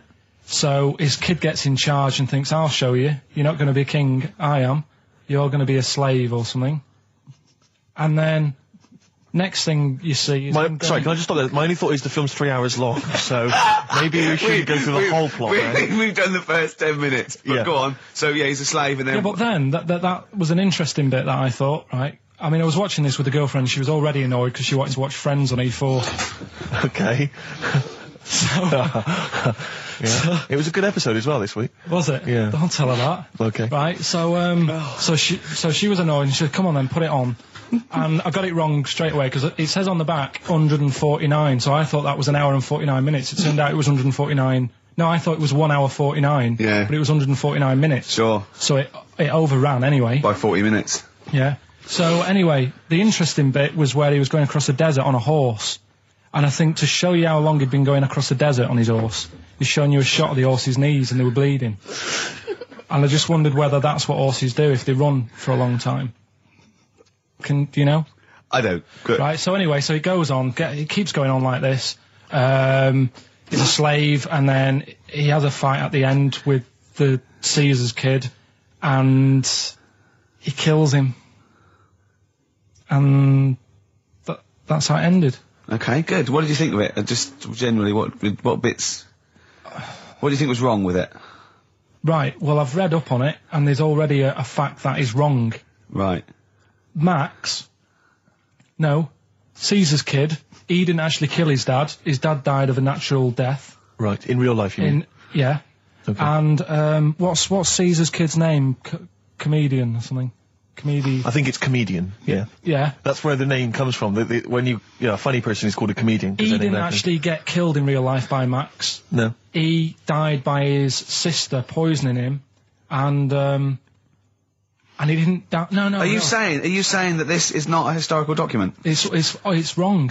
All over the place. Yeah. Well, next week I'm giving you Braveheart, and that is actually true. That is factually accurate. I can't handle it. It is. It was a little Australian fella that helped him out. Just for people who watched it, you know that the guy, Caesar's kid. Yeah. He died. His sister tried to poison him. That didn't work. Apparently, he was a gay fella, and his boyfriend, who was a wrestler, strangled him. Where did you get this information? On the internet. I thought I'd look it up to see how much of it I actually got right. Yes. And that's what I read. Okay, so out of 10? 5. Really? Yeah. Okay. It's no good. I wouldn't get it out. It's annoying the way it says, like, you know, this film's got to be seen at the cinema, because I saw it at home, and I don't think I missed out on anything. Very good point. I think that's probably the point they're making, but yours is valid too. We'll play a record, and after that, I'm going to ask you about Rasputin, the Mad Monk. Go on, then. When things like that happen, right? Just one more before you play a record. Go on, then. You'll like this. Peter the Great. You ever heard of Peter the Great? No. Okay, well, anyway, Peter the Great had his wife's lover executed. You'll love this, Karl. Right, so his wife had a lover, he had him executed, and he put his head into a jar of alcohol, and his wife had to keep it in her bedroom. Do you understand? That's every time every morning she'd wake up, and there was her lover's head in a jar. Who took his head off? He took his own head off. Play a record. Play a record! She had a lover, and never mind. Never mind. It couldn't be any more concise. Mad World on XFM. We just had a text, Rick, from Andrew Barnes. He says he watched the same documentary, it would appear, as Karl did in the week. And he says here, just to clarify, the leech-nosed man got it up there when drinking from a muddy stream. And he goes on, one can only imagine the frightenedness he experienced. Karl. Explain to him once more what happened with Peter the Great. All right, so we've got Peter the Great. Yeah. Okay. And his wife had a lover. That's another man. Another man. Not Peter the Great. She was having an affair with someone else. Right. And Peter the Great, he found out about that. Okay. Yeah. So he sliced off this bloke's head. He killed him. He executed him. Right. You with me so far? The fella who Jesus. She was seeing for a bit. Yeah, there's only two fellas involved. There's two people involved. One's Peter the Great, the other one's not. Right. The guy that's not Peter the Great, Derek the Terrible. Derek the Rubbish. Yeah. Right. He's having an affair with Peter the Great's missus. So Peter the Great slices off his head, puts it inside a jar of alcohol to preserve it, and puts it in his wife's bedroom. So every morning she wakes up, she sees her dead lover's head. You'd have thought he wouldn't have wanted to remember, wouldn't you? Oh. Best bury the head so she don't remember. Well, it was a reminder so as not to put it about. And did it work? Oh, I don't know. I love that. Again, that to me is an amazing thing to do. And you go, did it work? I mean, you've got quite an interesting mind, actually. I mean, you are, in some ways, really, really bright and intelligent. I love the way you think. You're one of the cleverest blokes in some ways that I know. It always says I've got common sense. Well, yeah. And that's more important than knowing about, But it's like you follow the subplot, which is quite an interesting thing. Do you know what I mean? It's like, you tell you a story, you'll always pick up on something that I didn't even think was an important bit. It's like you're looking out of the window all the time. So what's important about that head thing? What do you mean? The head in a jar. It's a grotesque thing to do. It shows ego, power, cruelty, and revenge. Although I think it probably did work because he is called Peter the Great. Yeah. So you'd assume he got it right. Yeah. I don't see how you can query that. That's the sort of facts you give us. You see now, you're on the other side of the fence, and you've got questions just like we've always got questions. No, but in Karl's thing, it would have been, turns out, some weird happened, right? And he was still alive. And so she was still having sex with body. And his head was watching. Yeah. And Peter the Great didn't even know. What did she get for history? What did she get for history? Yeah. I think she did very poorly. Why do you care? See, I was just going to say, this has backfired a little bit, because Karl is genuinely, I don't know if he's actually upset or embarrassed, but it doesn't matter. Why does it matter? You were 15 and didn't go to school. If you were my friends, I think you would have just said, "Oh, we can't find them." Why? Because but you just wanted to know. What to do with that? Well, what do you mean? What do you mean? It's ridiculous. Do it again because you want to learn, because there's great things in the world to learn about. Don't worry. The GCSE is vocational. Is vocationally for a 15, 16-year-old to go on to do A-levels or whatever, or to get results. But you don't need that because you've done very well. You don't care about the Tudors and the Stuarts. I mean, you know. I mean, I've had a couple of jobs, not this one, because you don't need qualifications to get a job. Obviously. In the radio. Yeah, obviously. You're absolutely right. But the ones that I have got in the past, I did, because I didn't collect them, I had to lie. And I didn't like go mad. I didn't say I had A's and stuff. But I didn't put history down because I didn't even know I did it. So it's a bonus. I kind of treated myself to like a D and a couple of C's and that, so it's like, well, he's not. I love the fact that Karl even then was honourable. It's like, I'll at least put down the ones I think I took and lie, but the ones I didn't take, I won't lie about. Yeah, and don't give yourself a B. Exactly. If they're going to find out you lied, give yourself a B next time, It could Karl. backfire, couldn't it? I mean, my brother's a bit mental, and he used to do things like go for jobs and say, "Oh yeah, I've done this before," like being a mechanic, and he's never even picked up a spanner, and yet he'd have the confidence to go and try and fix cars. Well, I'm not that daft, but God, and he. Who do you blame for this? What's the problem with gay Yankees?